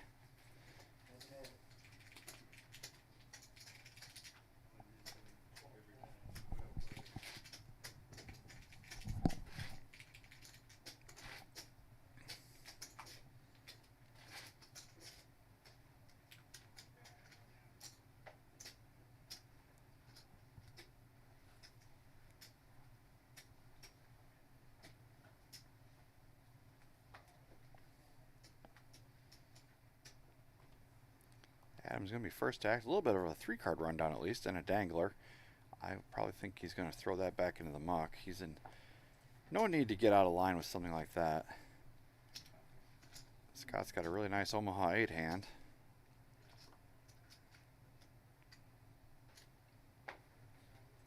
And the rich are going to get richer as Super gets a walk. This arrangement of stack sizes is the perfect recipe for him to attack. You've got 3 guys all equally viable for second place here. I mean, of course, we know that they can win any place, but they're thinking now, I've got to make it to the top 2. And yeah. And while they're all biding their time, you need to be eating all the blinds just nonstop. And he has been doing it with a mixture of just his own decision to be aggression and also just running really, really, really great. He is applying the pressure. And it's one of the most profitable spots in poker tournaments is what we're seeing right here. If Robert wants to really lay down the hammer now, he's going to find that he can steal 5, 6, 8, 9 hands in a row a lot of times if he starts going bigger sizings too. And just sucking up those blinds, and those chips are never going to be seen again. Absolutely right. And it will whittle them down quickly here because they're losing 24K every time it's on them. Yeah, 30K with the small blind, so 30K every 4 hands. And Robert has a Broadway rundown. Has Roger in really rough shape, and Adam, again, no need to get him nose out of joint, but he is getting a price from the big blind. He's going to see a flop. 6-5 deuce. Oh, he did fold, excuse me. 6-5 deuce with a couple of spades. Does not help either player at all. Guess Roger does have some straightening possibilities here. And runner for Robert gives him ace jack top 2. And he's going to recognize that Roger is not checking a hand that he is losing to. I mean, am I wrong? We haven't even got a chance to see him bluff because he hasn't. No, he hasn't had to. He hasn't had the ability to bluff. No, it's great to Sunrun on a final table, and he's up over 1.1 million. It's got almost half the chips in, actually over half the chips in play in a 4-handed game. He's sitting in the catbird seat for sure. And everybody else in the tournament is looking up at the payout table and saying, you know what, $3,600 probably isn't too bad. Doesn't he have a no chop policy as well? I don't know, but it would not surprise me. As much gamble as he has in him, that would not surprise me at all. And usually the time that guys change their mind about that is not when they've got you 3-1. Yeah, yeah. The guy that has all the chips is rarely looking to chop. I did see it once before, a friend of the stream, Proc, but he just wanted the trophy. He had a ton of chips, and he's like, I'll take this. That is true. You take yeah. that. I just want the trophy, because he never won a tournament before. That's right. Some guys that have never won a ring or a trophy, they'll value it so much that you'll actually get a little bit more of the money because they value it less. Mm-hmm. I took a chop deal on Tuesday in the Mega Stack with a big lead, and I think we were just tired, you know. It's always okay to take an ICM chop. Yeah. I do try to find a way to. My coach says you need to do some element that benefits just you if you accept a chop when you've got the lead. Yeah, I mean, if you're giving up something of value, you should be getting something back. So flop is kind of a swing and a miss for everybody. All three people are still fairly equitable here. Adam does turn a set now, but it is a gross-looking board if it doesn't pair. I think he's going to be wanting to pot control here. Robert is going to fire 100,000. He does have he's got some straight draws, open-ender to the high end. He's got a diamond draw. This is a rough spot for Adam, actually. I think he might just actually let it go. He's an experienced player. He's got a lot to lose with this second place stack here. And the one you really don't want to be losing chips to Robert, and he does make a good fold. Yeah, only 10 outs to boat up or hit your quads. It's not a good fold in that he didn't have the best hand, but it is a good fold. Yeah, ICM implications for sure. He maintains the second place chip lead, although everyone is just kind of getting a little smaller and a little shorter. Yeah, that's a really gross turn card. See, this is what I'm talking about, though. When you're Robert, the ball is in your court right now. You're gonna get guys to fold second set if you want to. Mm-hmm. And you don't even have to bet all that much. No, that's the thing. You just, even just the threat of them going all in on the next street is enough to send them. Exactly. It's my coach calls it, convince them you will press the nuclear button and you will never have to press the button. You'll never actually have to press it. Mm-hmm. Just convince them that you will.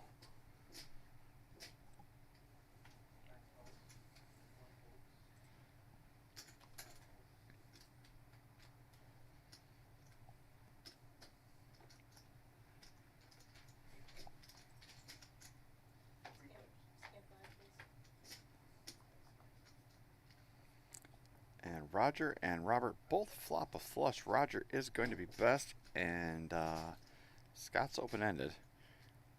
So he's in third place for sure on this one. Robert is literally drawing dead. He has no full house out possibility draws, just a naked 8 high flush. I noticed in this game these mono-toed flops are real action killers. Mm-hmm. It almost just becomes like we all know we're going to check down to the river now. Unless you've got the nut flush, it just usually tends to be like pot control, pot control, pot control. And really even the guy with the nut flush checks a lot too because he doesn't want to just obviously reveal his hand. Roger is all in. He says, you know what, I've got the jack high. It's third nuts. The board does pair, but I don't care. I got a short stack and I need some chips. And it's going to work. And he's going to take this one down as Robert shoots him some side eye, but folds the full smaller flush. It's one of the few hands that has gone against him today.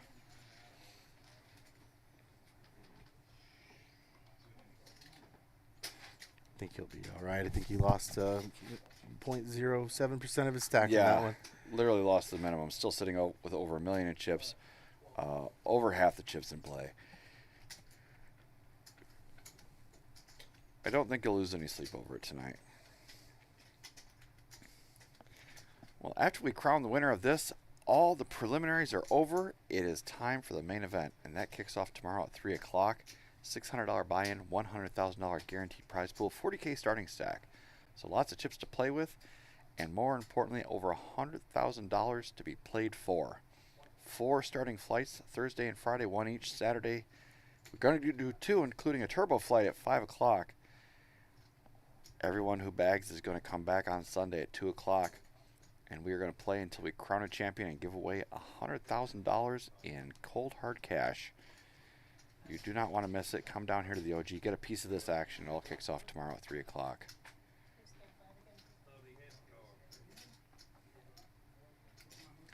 Scott flops second set.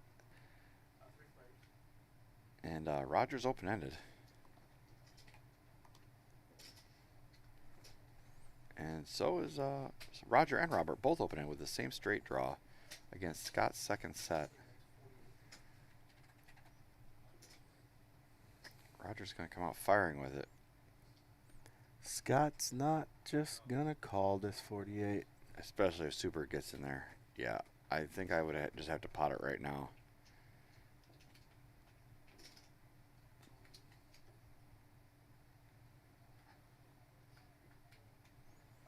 That's the hand that busted me. Was Scott with second set. Same exact scenario as this. Except I had Scott is all in now. 238,000. Now it's back to Roger. And second, the dummy end of the straight draw does not look all that great anymore. You know, I think Super's gonna think about it though. Roger rips it. He's ready to gamble, and Super is probably just gonna sit on his heels and say, "You know what, you boys have fun." I don't know. You don't think he's gonna? See, we haven't really seen Super be Super yet. You think he wants to just nuke them all? In his mind, he's like, well, you know, I could do this here and just knock out 2 players and be heads up if I win. The game's essentially over.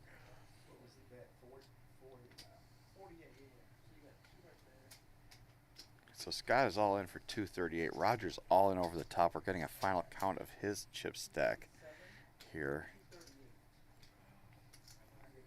See, based on the live streams, this is the Super I remember. He does make a tight He does fold. lay this one down, so we are going to go to this river card. It is a free roll for $600 from him, more or less.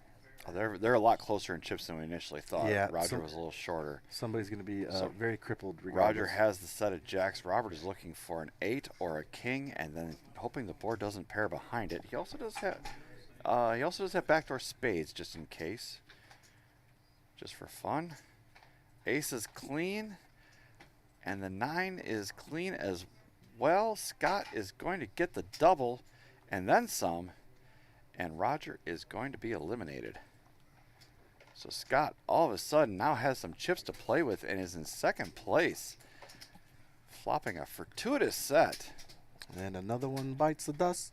Roger out the door with 1974 for his troubles. He came in with 256,000 in chips, so not too shabby. About middle of the field, and he was able to finish middle of the pack as well.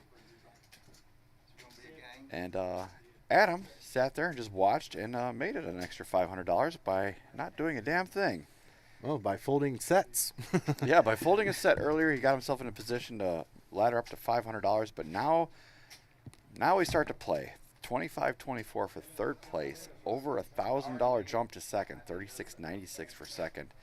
And Scott and Adam are both playing for second at this point, as Super is sitting with over $1 million in chips.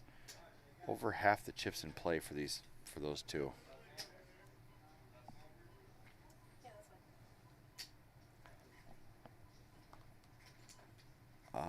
They did get the cards out in time, so this is going to be the last hand at the 6-12 level. 8-16 is going to be the next one.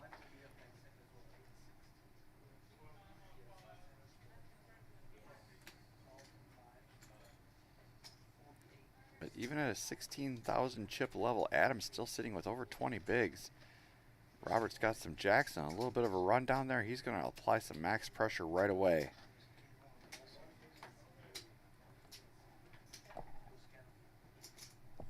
I feel like there's two kinds of final tables that you see a lot. The ones where the little stacks that go all in survive every time, 20 times in a row, and then the ones like today where they lose them all almost. It just seems, you either... Where it's just one after the other. Like yes, they survive, they double up, no one gets eliminated. I mean, we played the tag team for 2.5 hours before we lost a guy the other day. And then it's one where everybody gets in with a short stack and ace and whatever, and Yeah. they're just cows to slaughter, just one after the other, and you're down to four-handed in 20 minutes. Yes, and rarely you'll get a 5-way all-in or a 3-way all-in, but that's just so rare. And I think now, though, down to 3, we're going to see VPIPs go up a lot. We did have a double elimination last night. I think early on, like at 9th and 8th or 8th and 7th, both went out on the same hand.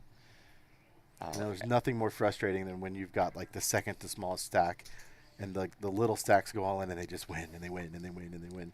Adam has moved over to the 3 seat. Give himself a little bit of elbow room. Don't blame him for that at all. I never liked being next to the dealer anyways. We're going to see Adam open up here. He's going to start playing more hands, I believe. He does flop a gutter and a flush draw. Robert does have top 2 though, so I don't expect him to rest on his laurels either.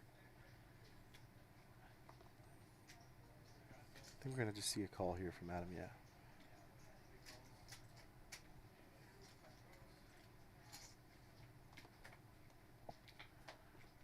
Adam is the favorite, believe it or not. It was the favorite until this card. Now he's drawing dead.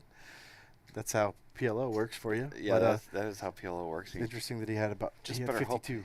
he doesn't hit his 10 or a heart on the end. That could be detrimental. But Adam is going to continue to fire at this. I'd love a smooth call by Robert here. There's really not a lot that can wreck your world when you're sitting with the top boat. That was a very good smooth call. 5 is a brick for Adam. He's not going to follow through. Oh, he is? Is he? He is going to represent the hand that Super has. He didn't say all in, did he? Uh-oh, he did. He bet 80,000 and No, Super no. put Okay, him all okay, in. Okay. And now Adam has to lay it down. Sometimes we can see on the screen their actions before the actual details come up. I saw a bet, and then I saw a whole stack go in. So Adam tried to make a move. Can't blame him there. It's just he was telling the story that Super, the Super was telling. So Adam is on the short stack now. A little bit of a misstep. Got to respect the follow-through, though. Yeah. It's just from these players' perspectives, it's like, he can't have it again, can he? He's had it every hand for 4 hours, 5 hours. And you just think, at some point, you got to remember, they're not seeing the cards that we are. So he's still Super. He's still the very aggressive maniac player that everybody knows is capable, of running crazy bluffs all night at you. And he hasn't had to turn over a lot of hands either. No, he hasn't shown any. So these guys have probably been suspicious of half of these hands being bluffs, and they just weren't. We know they weren't. No, he hasn't really had to do much. It's just been his world. Oops, wrong button. Adam is going to be first act. He's on the button, 3-handed.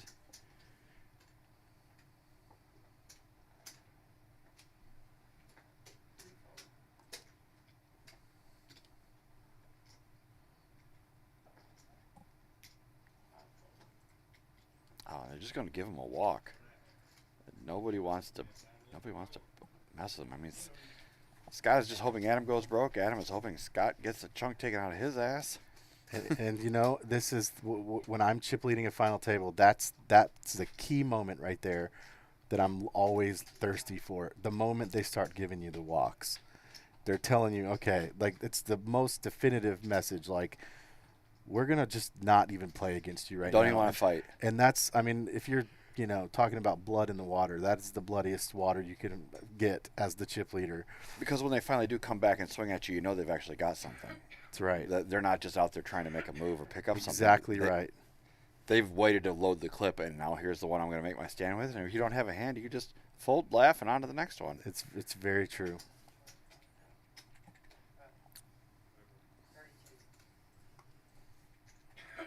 32. Adam has a little bit of a rundown in the big blind. He's going to take a look.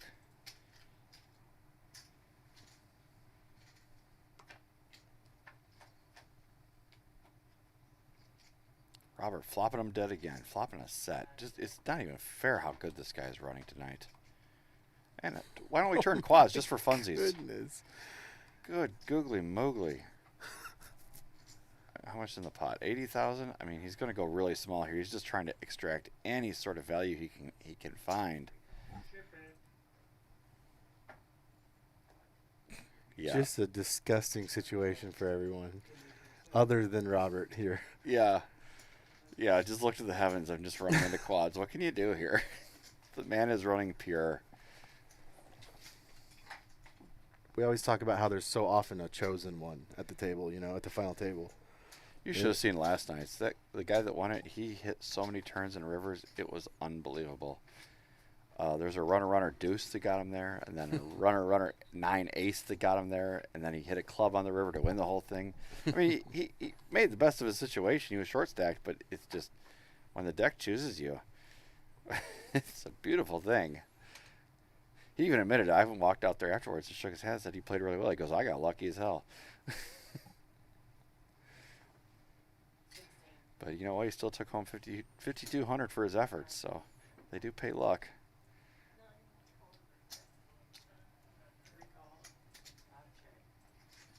We're going to go 3 ways this family pot. 5 once again. Scott having a little bit of issues scanning his cards.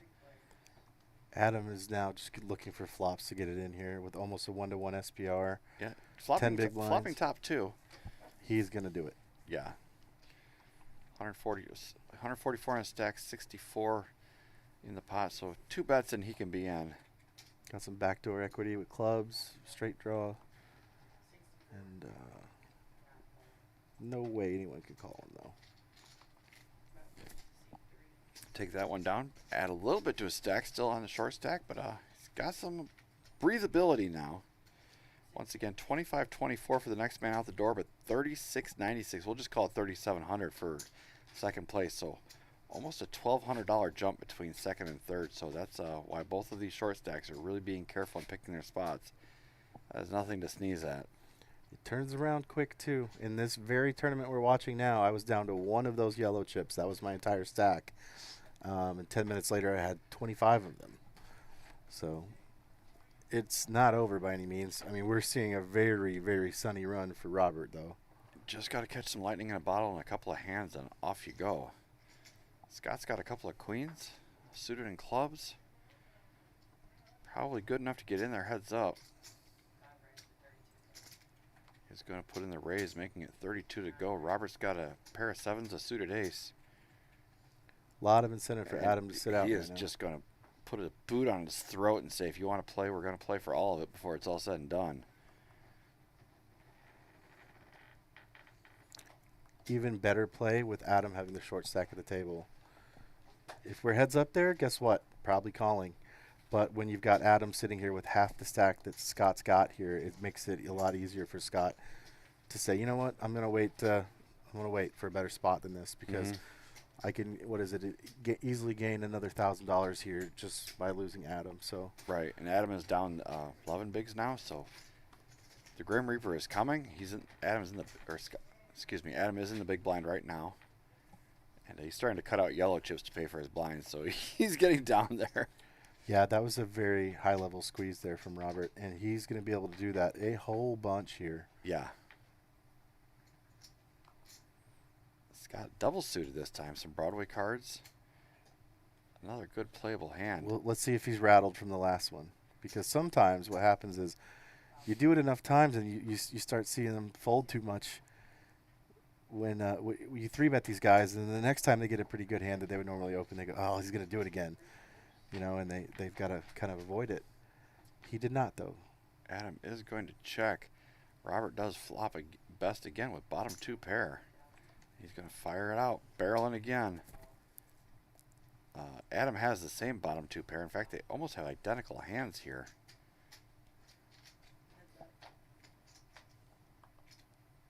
Oh, wow. Queen counterfeits it, so it looks like Robert's 5 kicker is No, they both got 9s. Oh, it is a split pot. Excuse me. Yes, you are right. They've both got trip 3s with a 9 kicker. This is a... Robert bet 45. It's on Adam to call, and Oof. What a tough spot. he hates this. I mean, this is about a third of his stack, and he's sitting on the under trips. This is normally a fold, but it's very affected here by his stack size. Whoa, good call. He is going to call, and they're going to chop this pot up. And he'll be happy with that result. Yep. Gaining any chips right now for him is Yeah. pretty good. Good hand.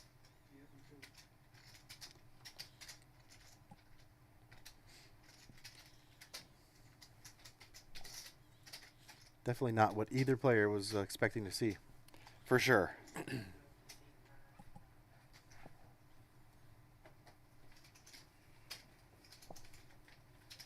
This is one of those situations where I don't think anyone's even going to bother to say the word chop. No, they're going to play it out. I mean, Super has absolutely zero incentive.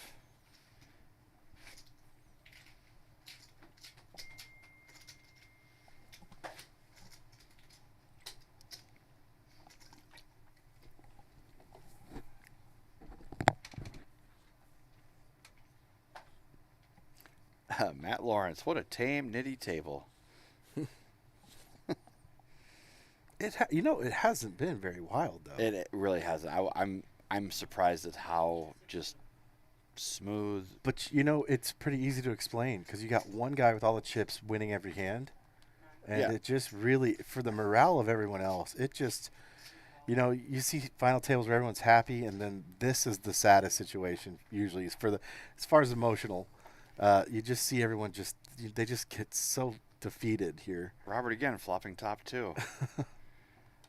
Yeah, it's been his show. It hasn't been a passive game by any stretch. It's just been. But what's funny is it's midnight now. People were saying this at 6 o'clock. That he was running. That he wild. was just running on fire. It's been an entire day of it. Scott is going to try to make a move here with his top pair top kicker, but he is behind. Robert is best.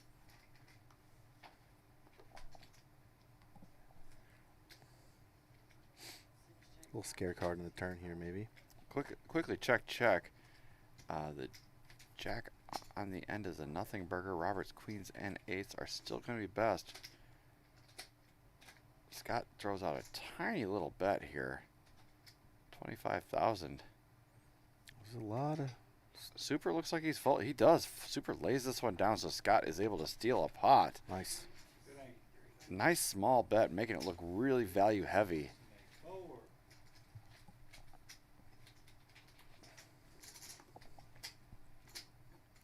For you old school poker players, do you know what a really small size bluff is called? What's that? It's called a post oaks bluff. I have no idea why that's what it's called, but I've heard that for many, many years.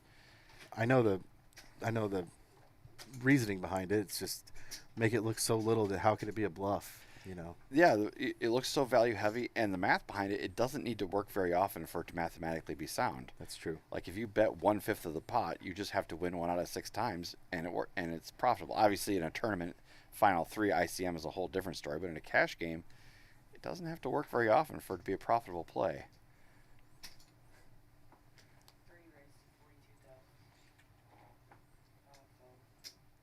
Adam has a suited ace, a couple of jacks. Robert's got he's got his cards. He is going to be in there. Let me guess. King 6 on the flop.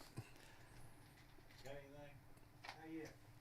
Got anything? Not yet, he says. A couple of hearts and a king on the flop. This is going to be a very dynamic flop for both players. Oh, yeah. This is going to get it in here.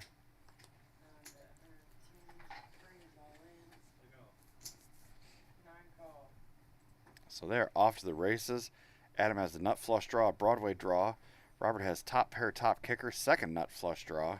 And slightly ahead, Adam is ironically here with no pair yet.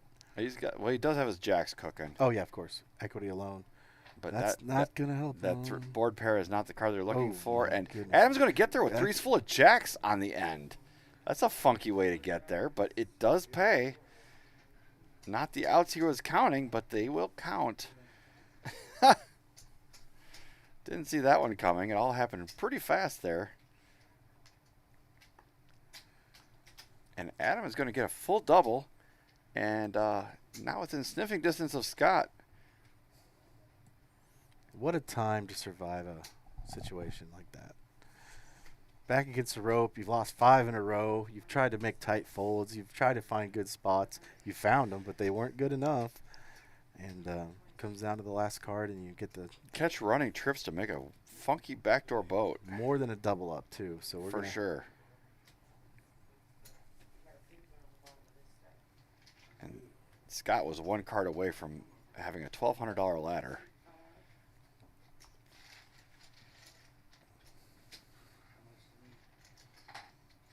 Can you be rivered if you're not even in a hand? I feel like he kind of, he's looking like he's kind of feeling like he was.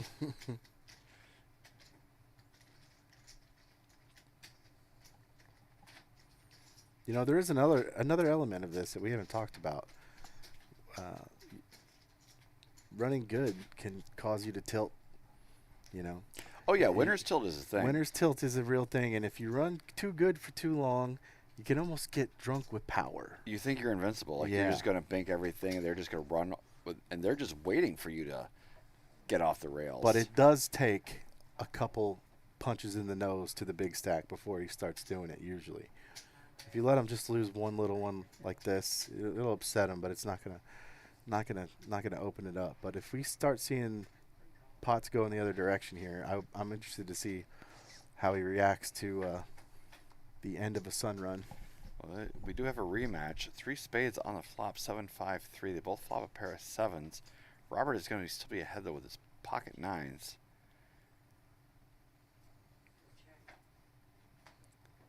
Check, check, and now Robert turns his set. Adam is drawing dead. Jeez.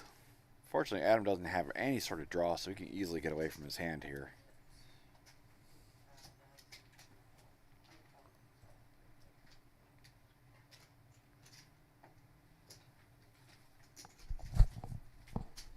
And just like that, Adam is back down again. He was within striking distance of second place, but every hand is so critical for these 2 short stacks.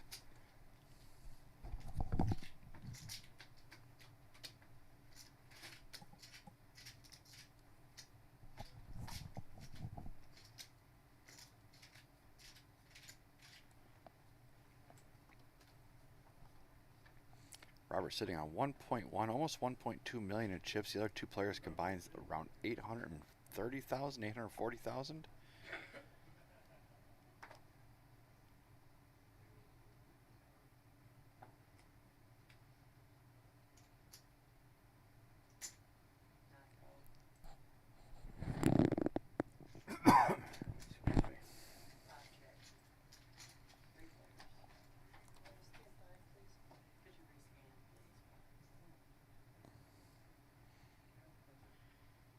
There we go. We got everybody scanned in now, and once again, Robert does have the best of it.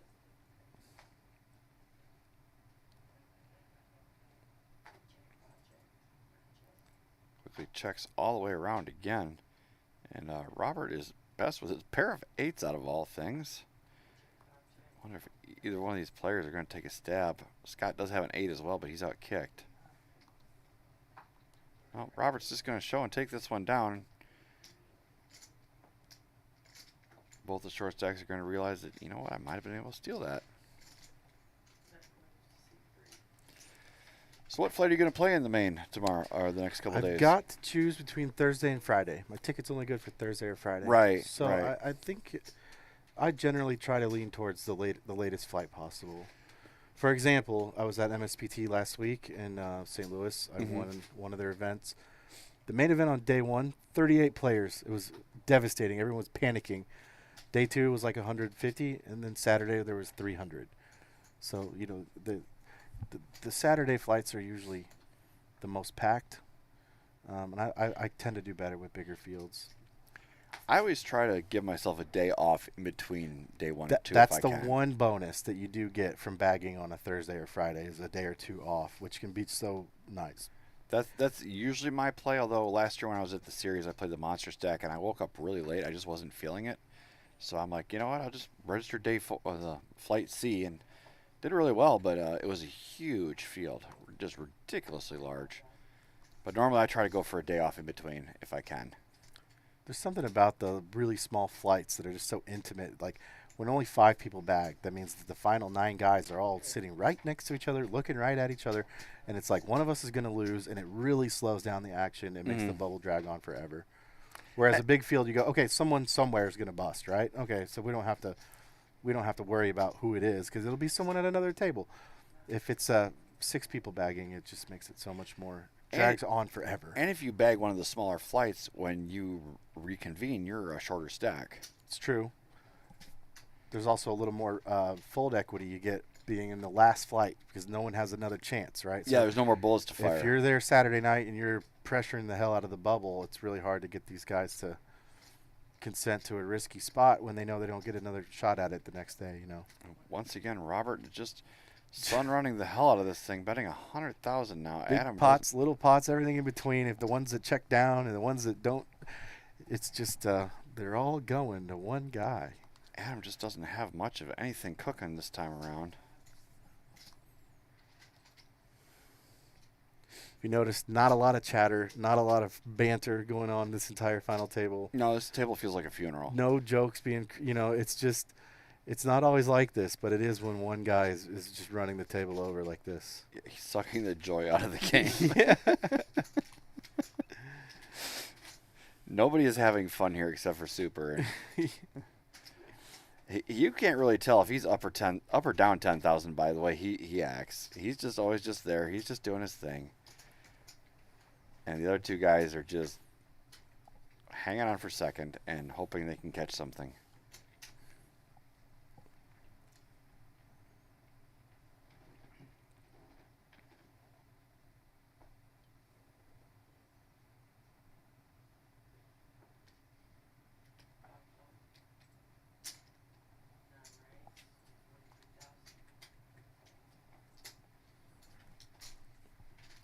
Adam didn't have anything to defend with there. And once again, Super is just the rich getting richer. Adam down to 15 bigs and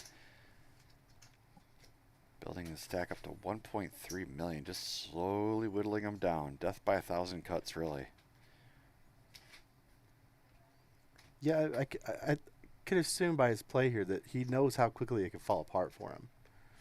Because you would assume after winning 29 hands in a row and having such a lead that you would start, really kind of raising a lot more, putting pressure on them. And he's actually just happy to limp here and just enjoy flopping top 2 pair in every hand. He's playing it cautiously. He realizes the pressure is on the other 2 players. He doesn't really have to do too much. He can just, throw in a little raise here and there. And so he is min raising quite a bit. yeah, he has all the leverage. He has all the time in the world. And as long as it's 3-handed, he can play the ICM dynamic against each other, against the 2 short stacks. I do tend to, in his situation, I tend to lead towards bigger opening sizes here. Not just min raises, but like 3x even. Mm-hmm. Just because it just makes it so much more likely that they don't want to go to the flop at all when you do that. And you do it 5-6 times in a row, and it pays for the 8th one when they don't fold, and you end up going to the flop. And Robert is going to take a stab here. Adam has a gutter, a flush draw, a pair of 5s working. He's well out in front on this one.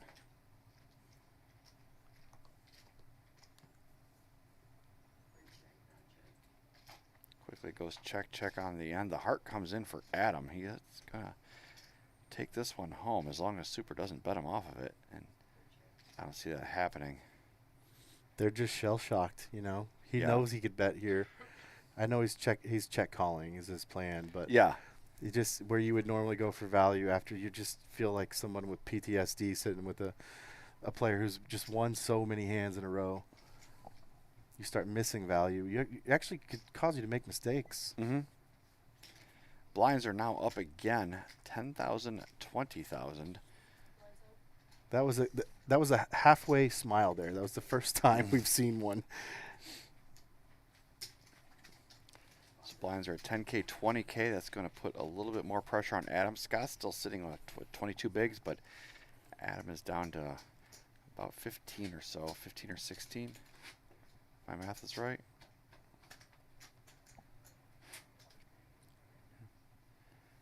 $16. Yeah, 16. 16 and some change. 4.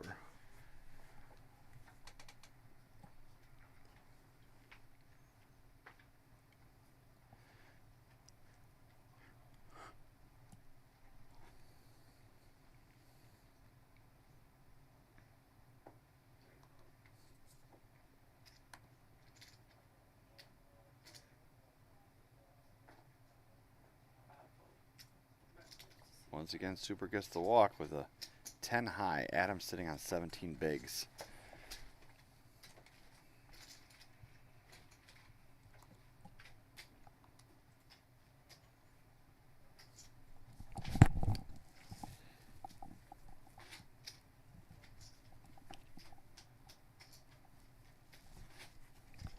How much is left total here? Roughly 7, 10, around 12,000 something total. With the available payouts. Yeah, about 12.5, give or take a few bucks. About half the prize pool, actually a little bit more. 22,110 was the entire prize pool. Scott waking up with double suited aces. You can't really ask for much more than that.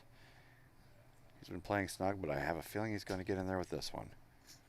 Let's hope he doesn't just. He does bet the pot. He does bet pot, which is not something he's done for hours, and I think they're going to sniff this one out. Yep, fold, and he's going to win them in, but that's that. You know what? In a game where the equities are always 50-50, not so bad. Yeah, I'm not so bad of a result. I'm a short stack. I was under the gun. I'm happy to pick up the blinds, get a couple hands for free now. I mean, obviously you'd like to get a little bit of action there, but yeah, take what you can get for sure.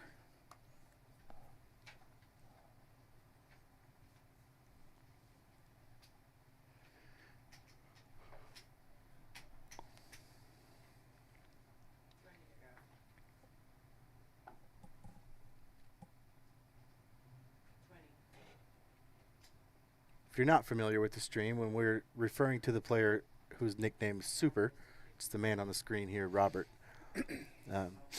Sometimes you get the nicknames in the club confused when this display shows something else. I know my friends wonder who the hell is Ben when I play. Yeah, for some reason we have a policy here, and it's way above my pay grade. When we play tournaments, we have to put their legal first name. I mean, obviously, if your name is Robert, you could be Bob or something like that. But for some reason, he's Super, but he is Robert tonight. But cash games, you can be anything you want. But for some reason, in the tournaments, they make you put up your legal first name. It's above my pay grade why that decision is made, so I just do what they tell me to do.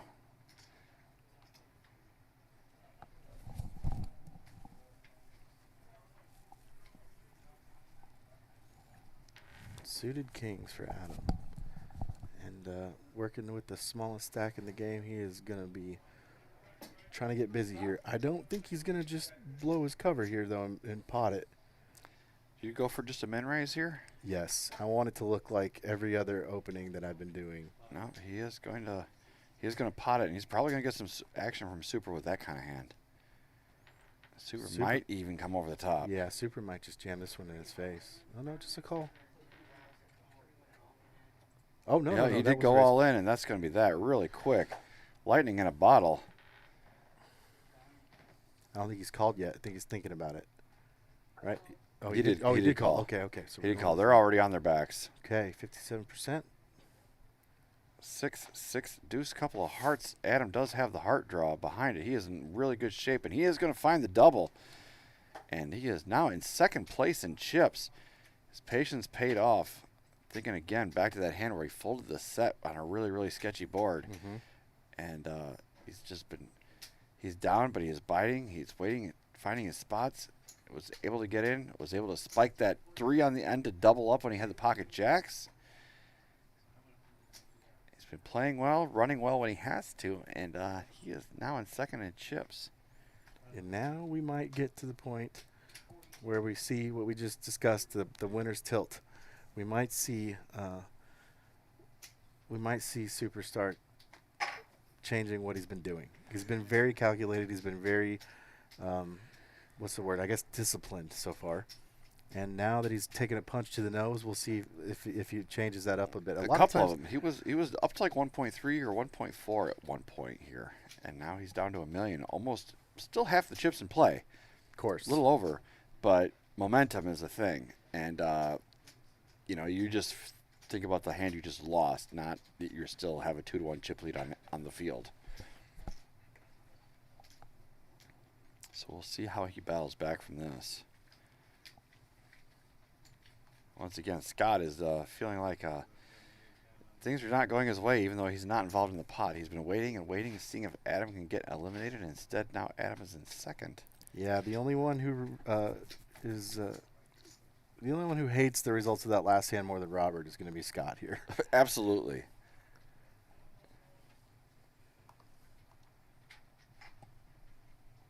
At some point, Scott might just have to do his own dirty work here and try to build a stack instead of wait for the other short stack to get knocked out.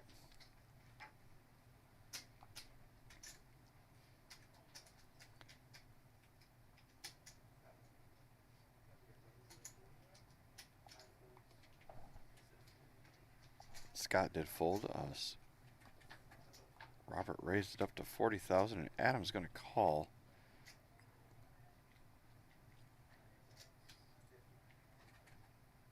We don't know what Robert's got. He's holding his cards literally close to the vest. But he bets and scoops on the flop or the turn there, excuse me. And he picks up a little pot. See, we still got 25 of you hanging out with us watching this 3-handed battle for the PLO Championship. You do me a favor, hit that thumbs up. Let us know that you're liking what you're seeing. It would truly help out the algorithm a ton.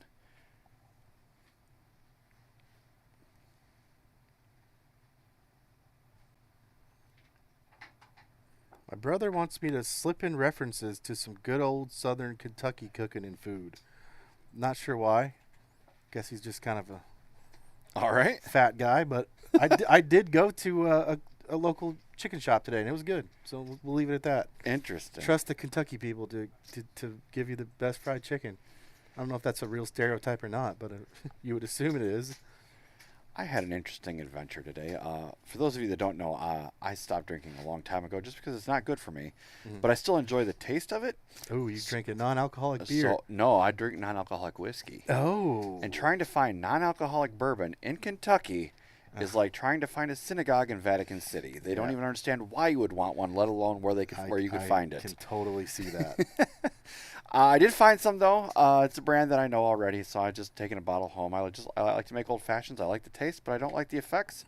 And it's something that's starting to become a little more popular in the world these days. But yeah, that was my own struggle, was driving around trying to find booze-free booze in bourbon country.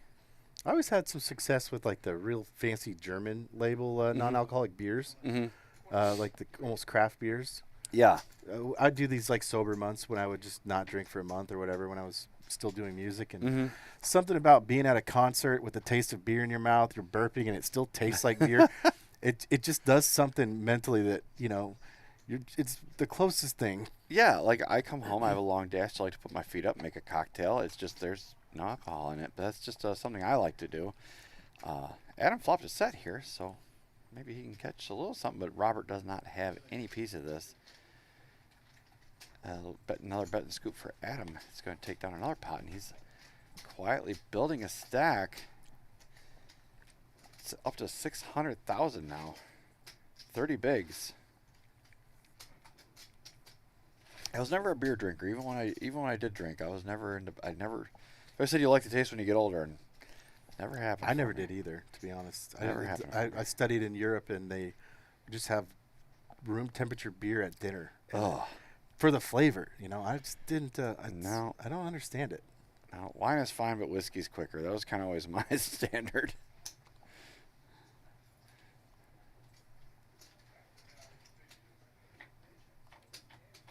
Robert is just going to flat with his king 8-8-3.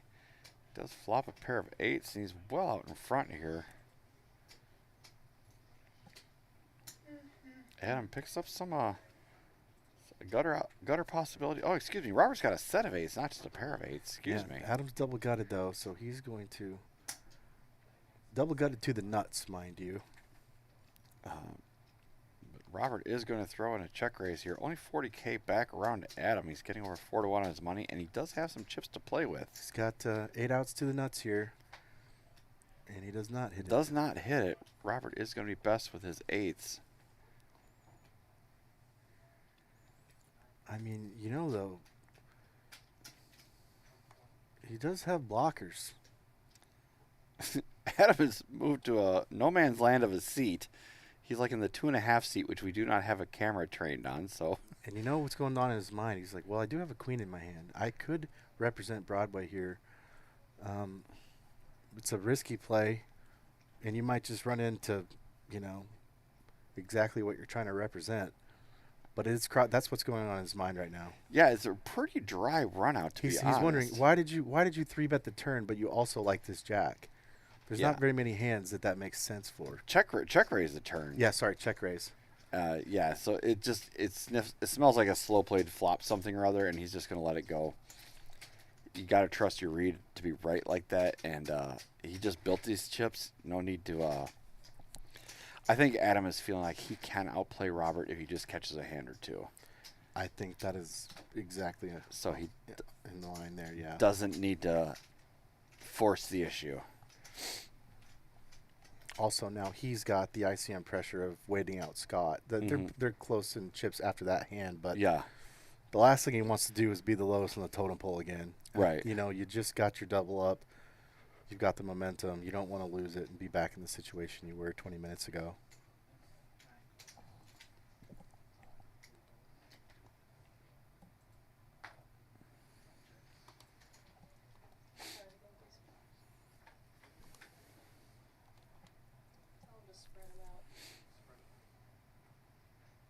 there we go.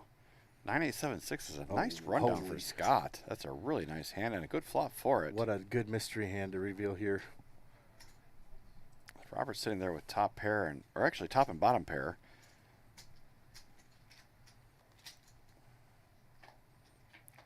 Yeah, Super's in real bad shape here. Disconnected high card on the turn. Did it check through on the flop? I was a small bet. I think it was like 20,000 or 30,000. I'm surprised that Adam called, unless he was the one that bet. He does not have much going on here. He's going to fold now.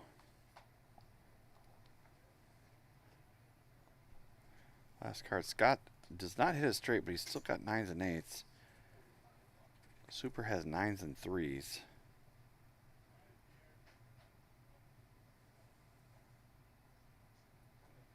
Going to let that one go, and Scott will pick up a well-needed pot. He's been pretty quiet.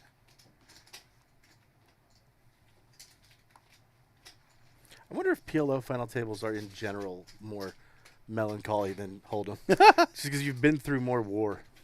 It's a heck of a game. That's all I can say. I enjoy the concept of it. I don't play a lot of PLO. In fact, I think the last time I sat in a casino and played it was in Tunica a couple of years ago, and I melted off $1,000 playing 2-2 in probably like an hour. Well, I was waiting for a 2-5 Hold'em game, and I just said, you know what? I don't know what the hell I'm doing, and I'm going to stop giving these people money.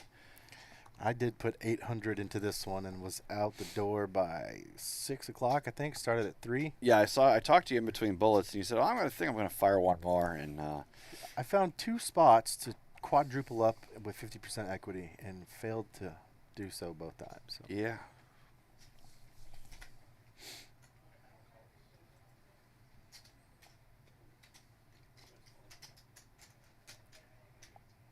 So we're going to be going heads up to this flop. Adam, a small equitable favorite with his suited ace and a pair of fours. And that equity will hold. Once again, he's sitting in the 2.5 seat, so I don't even have a camera on him. Let's like the side of he's just in the absolute dead zone of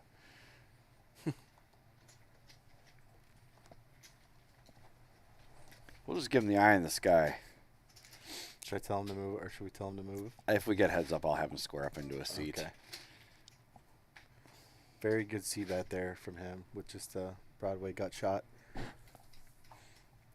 I think they're starting to find their confidence again, you know. Mm-hmm. I don't care which one you sit in, but you do got to sit in front of. You got to sit in front of one of the boxes. Oh, really? Good Lord. Maybe they should start talking.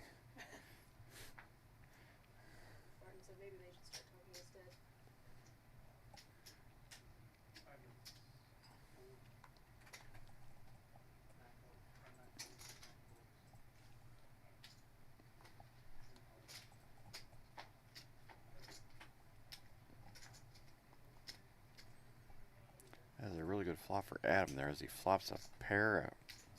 Does he have? Yeah, he does have a straight with a queen 10.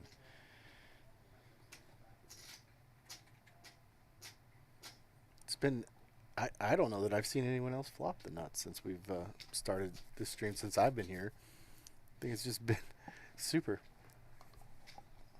Not seen any other players really get the nut pedal here and just have one of those situations where, you know, they're just deciding how much can I extract instead of how can I hang on for dear life. Adam is going to put in the check raise here. Scott's going to be in major trouble here. Scott's going to appeal. He has top pair and an open ender. I think without diamonds, this is a little bit on the loose side. Yeah. But this is going to slow both players down. Check, check, quickly. Another 5 is another disconnected card. Oh my goodness. Adam is going to blast off at this. He forces Scott to fold. And Adam, don't tell anybody, he now has 700,000 in chips and within striking distance of Robert. And that was really the first time we've seen Adam and Scott go at it here. And so Adam realizes how critical that hand is. With them being tied in chips, he desperately wants to be out in front between those two players, with him and Scott. That winning that hand is so critical for the momentum of this game and getting that second place position secured, you know. Because if, let's just say, for instance, if Adam was able to take out Scott this hand, he'd be almost dead even with super and Exactly chips. right. And then it's anybody's game. Yep, and that was why he took such a risky spot there. I mean, I think he must have determined that Scott would never check back the nut flush on the turn, so even if he has a queen high flush, I'll make him fold it right now by going all in.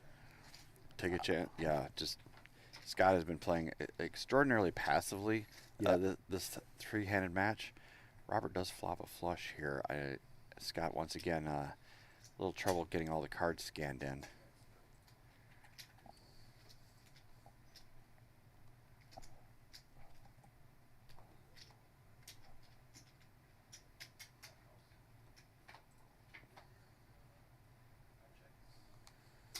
Calling with the mystery hand. Last time he had a mystery hand, he had a real good one.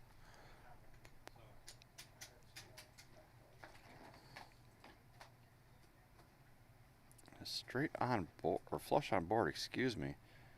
Scott quickly checks, and Super is going to put him to the test. I don't know how much he bet. He shoved out just a barrel of chips, 95K. About half a Scott's stack. And that is not the face of a man that has a big flush. Don't know what he was chasing there. Maybe he flopped a small set or something, a two pair, some sort of draw. I would assume a flush. You think he had I might have, he very well could have folded the best hand for sure. like the 9 high or something? I mean, even as far as like, yeah, but it's in this game, I find that if you put the pressure on the river, you'll see these guys that they play so loose on the flop and the turn with small bets, but they treat an all in so different that you'll actually see them make these folds that you can't believe. Second nuts and third nuts I've seen folded many times today by players that they'll call any hand pre-flop, but they won't. The river is so final. Yes. You know, there's no more draws. It's This is it. Do you have the best hand right now? That's right. And a lot of players of this club have a tendency of they just can't consent to a loss on the like pre-flop or on the flop. They got to see their hand out to the river, but then they're really not willing to actually call giant bets on the river. Mm-hmm. And on the flip side of that, especially in cash, I preach day in and day out small value bets on the end, especially when they've been playing passively. Yes. Maybe you've checked a few streets because they've gotten there with such a wide range. Yes. Just because you rivered the nuts doesn't mean they're ready to play for Yes. stacks. Strength of your hand should not dictate the size of your bet. That is true. You need to be targeting their range. Yes, and their hand is what, yeah. So you need to make a bet the second pair can call. And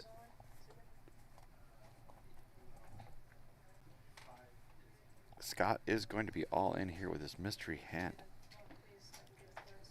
There we go.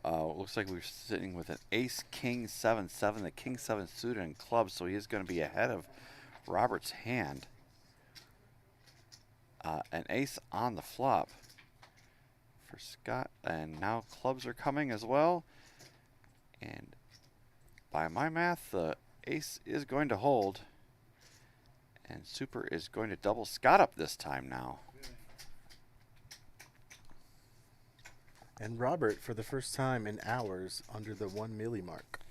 And Adam is within striking distance of him. Only 170, 180,000 separating Adam and Robert for first place. You know, and I've been in this spot, in Adam's spot here, where you're, on the one hand, upset that you're not heads up. You know, it would have been nicer to be heads up, but the silver lining is you're now tied with the chip leader. And in some cases, there are scenarios where you're more happy with that outcome than actually losing the smaller stack. The three-handed dynamic, I think, is benefiting Adam right now as well. Yes, I believe so too.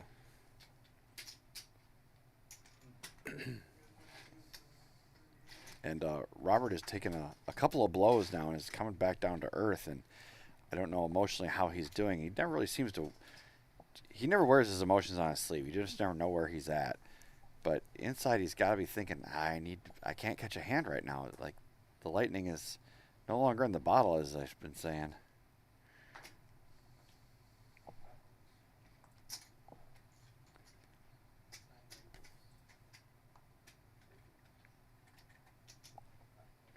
Robert is going to fire out, though, and raise it up with his ace, queen, 6-4, getting called by a little mini rundown from Adam. That's a decent flop for Adam as he flops the straight. Second nuts in a redraw. Adam is not going to take his time here. And Robert's going to go ahead and bet out. Adam is going to let him. Ooh. It's turned a small flush. I think he would have been much happier just holding on to the straight. Now we're going to see if Robert's got the, If he's got, now I think it's officially true that he might have the, a little bit of tilt factor in. Things have not gone his way for the last 30, 40 minutes. And Deuce on the end is a brick. Do you think Robert barrels again, or is he going to wave the white flag? No, it's No, going to he go quick did give it check, up. check. And Adam is going to take this one down, and he is our new chip leader with 928,000 on his stack. Robert down to 681. The worm is turned, and momentum has definitely shifted over into the 3-seat. that is true. Wow, this is something to watch all of a sudden. Interesting how able Scott's been able just to stay in the middle of it all. Just kind of. Yeah, he's just watching, just hoping somebody goes broke. Because, again, you could make $1,200 by not doing a damn thing.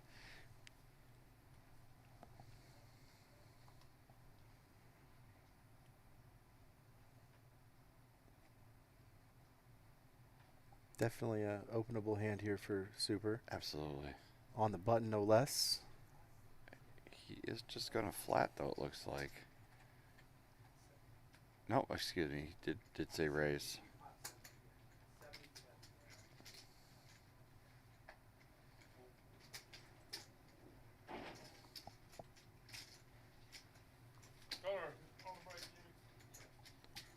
We'll see if he's got the itch to scramble to get it back. Some guys do that. You know, you lose half your stack and they start firing away. Yeah, trying to get it back right now. Like, you know, you didn't get all those chips in one hand, so And there's still plenty of play Yeah, left. the Still spoiler plenty, is it plenty of pay doesn't work left. too often. It's true. Usually not the way to get them back is do it in 10 minutes. Yeah, Super's still sitting on just around 35 bigs. He's in no stretch of a desperate spot.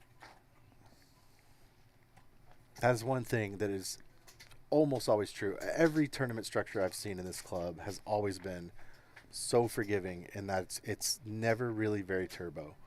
You've always got chips at any stage of any tournament I've played here. I've never been like, gosh, no one has any chips. Sometimes I felt the opposite, like, man, we have too many chips. This is going to take forever. But when you study and know a lot about the game, that's always kind of what you're hoping for, is a tournament structure that will allow you a lot of play. So that you've got time, and if you go card dead for an hour or two, you'll be able to survive it. And in a lot of turbos, you can't. 10-minute break coming up now. Yes, stick around. We'll be here for, we'll be back in about 9 minutes to crown a champion of this PLO Championship. Don't go anywhere.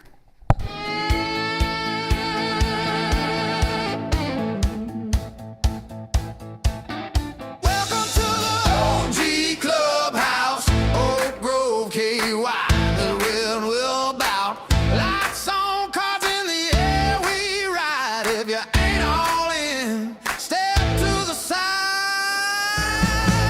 From the small town streets to the worldwide screen, we're the ones living out these live stream dreams. Welcome to the OG, welcome to the flame. This ain't just a stream.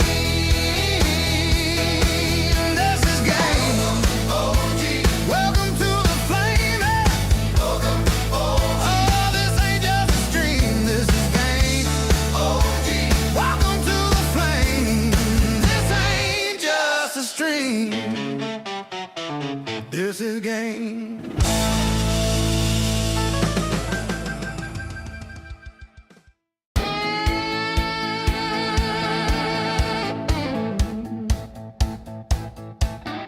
Welcome to the OG Clubhouse, Oak Grove, KY. The wind will bout.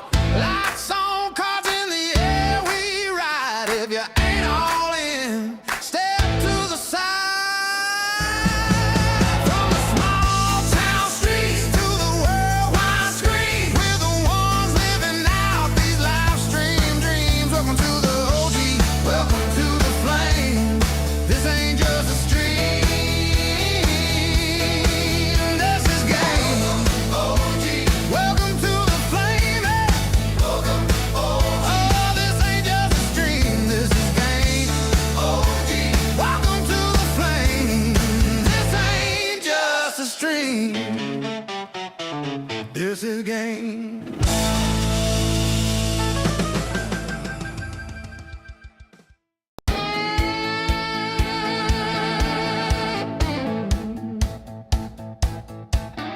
Welcome to the OG Clubhouse, Oak Grove, KY. The wind will bout.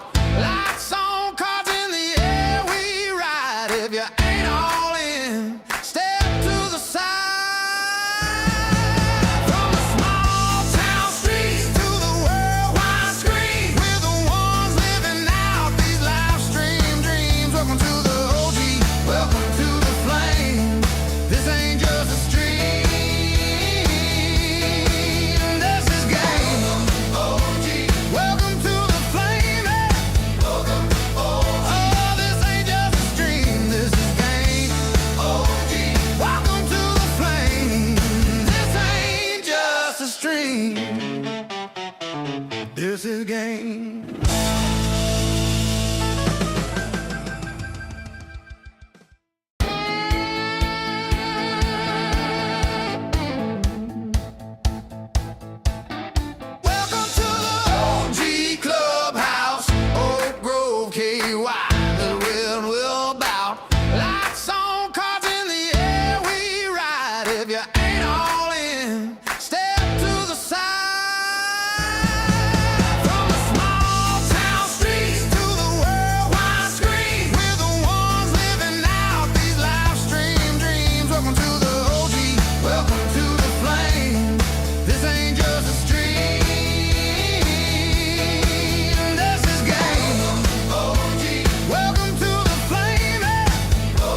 This is game.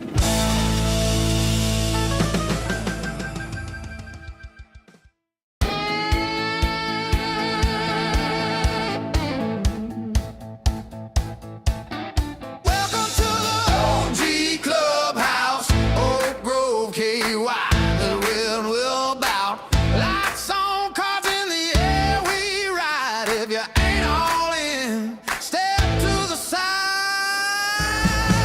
From the small town streets to the worldwide screen, we're the ones living out these live stream dreams. Welcome to the OG, welcome to the flame. This ain't just a stream. This is game. OG. Welcome to the flame. Welcome. Oh, this ain't just a stream. This is game. OG. Welcome to the flame. This ain't just a stream. This is game.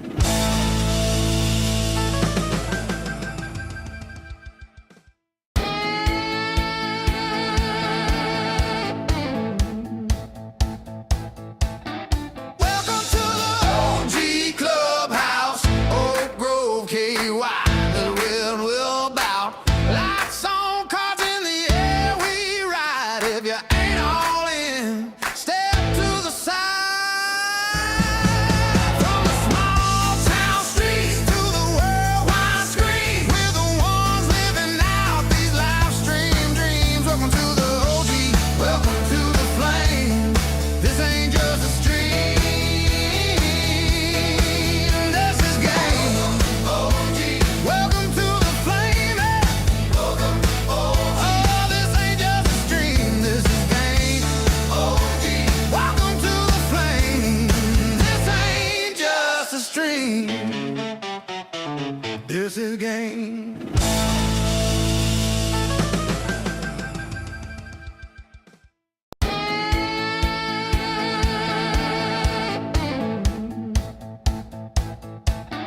Welcome to the OG Clubhouse, Oak Grove, KY.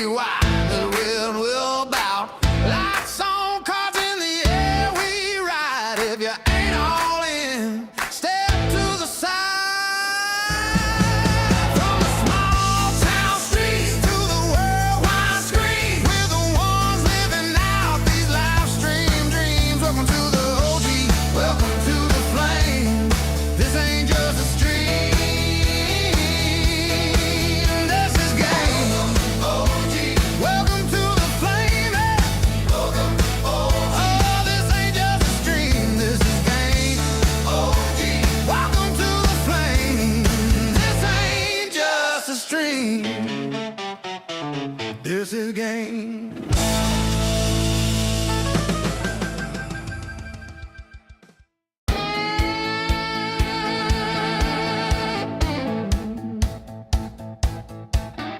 Welcome to the OG Clubhouse, Oak Grove, KY. The wind will bout.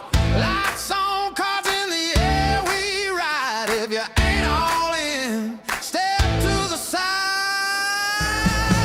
From the small town streets to the worldwide screen, we're the ones living out these live streams. And we are back. 13 seconds left until the break is over, and Super is should be on his way, but he's not here yet. Shuffle up and deal. They took the 1K chips out of play. The blinds are going to be 10K, 25K, 25K, so 60,000 in the middle every single hand. And we're missing.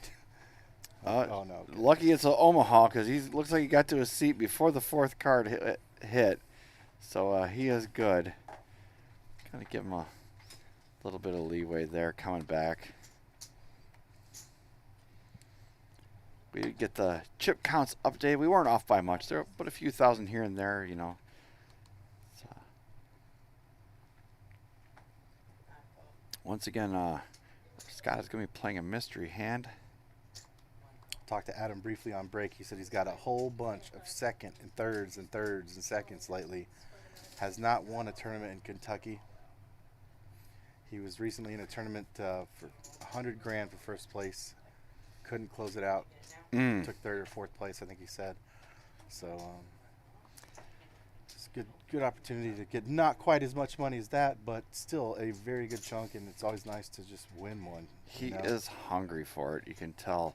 You know, when I first started playing online, I was like that. I had so many seconds and thirds. It was probably at least 3 years before I cashed my first tournament, and it was a little nothing burger when I finally cashed it. But still, it's just it does so much for the psyche, you know. I can't close the deal. It didn't matter if I went in as a 10-1 chip favorite or not. I just couldn't close the deal.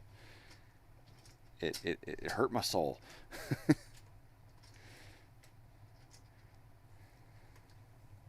Adam does have the nut flush draw and a gutter to Broadway. Scott is just looking at a pair of kings at this point, and he's not ready to back down quite yet. Adam does big trip sevens on the end. Not the draw he was looking for, but he will take it. Interesting note about second and third place. I don't know if this applies to PLO, but I know in Hold'em it does. If you are the greatest player on earth playing against an average player, heads up in the final two of a tournament, your advantage is only going to mathematically equal about 8%. Interesting. So if your grandma, who has never played poker, plays Phil Ivey heads up, the chances of them winning based on skill is going to be about 58%, and your grandma will be 42%. So that can really explain why second place is nothing to just cry about. It's just it's very much a crapshoot when it gets down to this level of the tournament when there's three players. It's anyone's game, and I can only assume it's even more true in Omaha than in Hold'em. Yeah, I mean, variance is a fickle mistress, and equities just run so even in Omaha. Again, that's, I think, why the gamblers gravitate towards the game more, just because they have more of a chance. And Scott's going to get a walk in the big blind. I think that's about the first time that's happened for him tonight. We got Adam sitting in front of a box, but he's leaning out of it. It's just the man does not want to sit in frame. We will get him one way or another. I think he's got bigger things to worry about than my camera angles, though.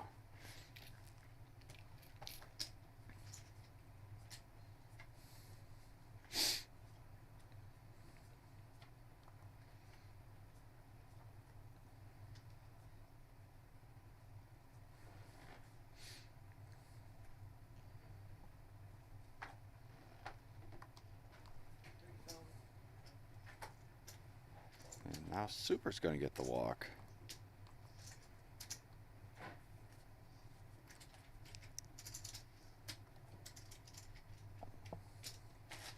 I've got an interesting friendship dynamic with Adam. We barely know each other, but we've somehow found the opportunity in multiple cities to give each other hotel rooms many times. That's interesting. Yeah, so I met him, and he's like, well, you're in my town. You don't have anywhere to stay. Here's a hotel key. Here's a room. And then 2 months later, I'm like, hey, weren't you the guy who gave me a room? I happen to have an extra room at Ameristar. You know, when you start hanging out with poker players on poker trips, you'll find that some of these guys get comps all the time. So a free hotel room in the normal world might be a very valuable thing, but to a lot of poker players, you kind of hand them out like Pokemon cards almost. Like, right. You know, and if you leave a day early, then now you've got this wasted hotel room that's just going to be empty for 2 days. So we're not super close friends, but we have bought each other hotel rooms about 4 times now. It's a very small, close-knit community. You just kind of start seeing the same faces over and over again on the circuit. Yeah, and especially with that particular subject of comps and, you know, lodging, that can really add up if you're on the road a lot. So having lots of friends at each stop, it can only be good for you. Whether it's you just need to take a quick shower or whatever it is. They got an extra queen. You know, some of these rooms have multiple rooms in them, and having a lot of friends on the road is always one of the fun parts of these trips. Robert's going to bet out with his straight draw. He's got the lower end. Adam has the high end. Adam actually has a full wrap to the nuts, and he binks it there. Ace-Jack now gives him the nuts. And that did give Super the low end, so this could be big trouble in Little China for our former chip leader.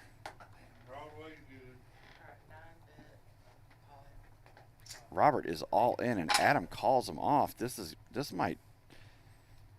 Oh, yeah, that's wraps. He's got chop outs, and that's it.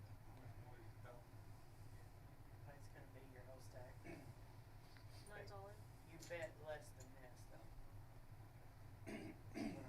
That's what I'm saying. 3 is all. Alright, 9 calls. No way to win, right? Does he have 2 pair? No, he doesn't. The only pair he has is the pair of 10s. He needs an ace for a chop. He's 4% to chop, 3 outs. It does not come, and our chip leader is devastated and out in 3rd place. Unbelievable run out for him. A cooler card for him, and he was running the show most of the day, but he is out in 3rd place, and poker is going to poker. Wow, 25-24 for him. He was able to avoid that situation for so many hours, though. Just no coolers, no tough spots, and it's interesting to see, how the tides can turn so quickly. And now we are going to be heads up between these two. Adam has a massive chip lead, and we are going to fairly quickly decide this winner if Adam has anything to say about it.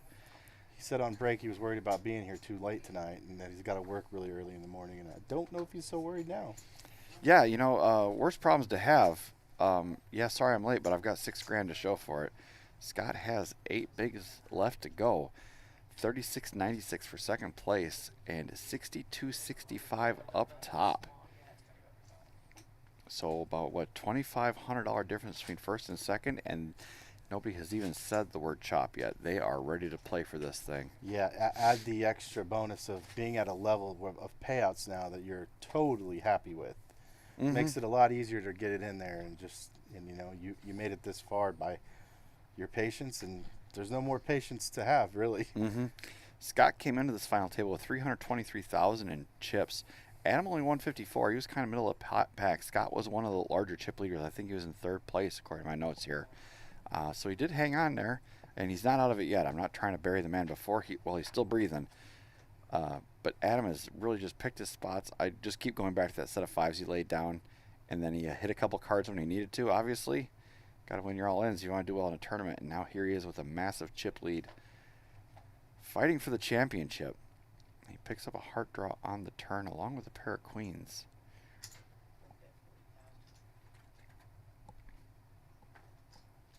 Scott has 2 pair of 10s and 5s and an open-ender.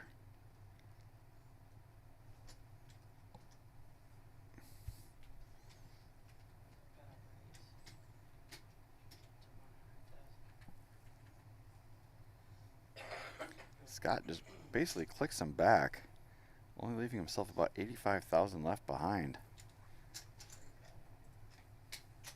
Adam is just going to call and evaluate. There's a lot of cards he can hit. That is one of them.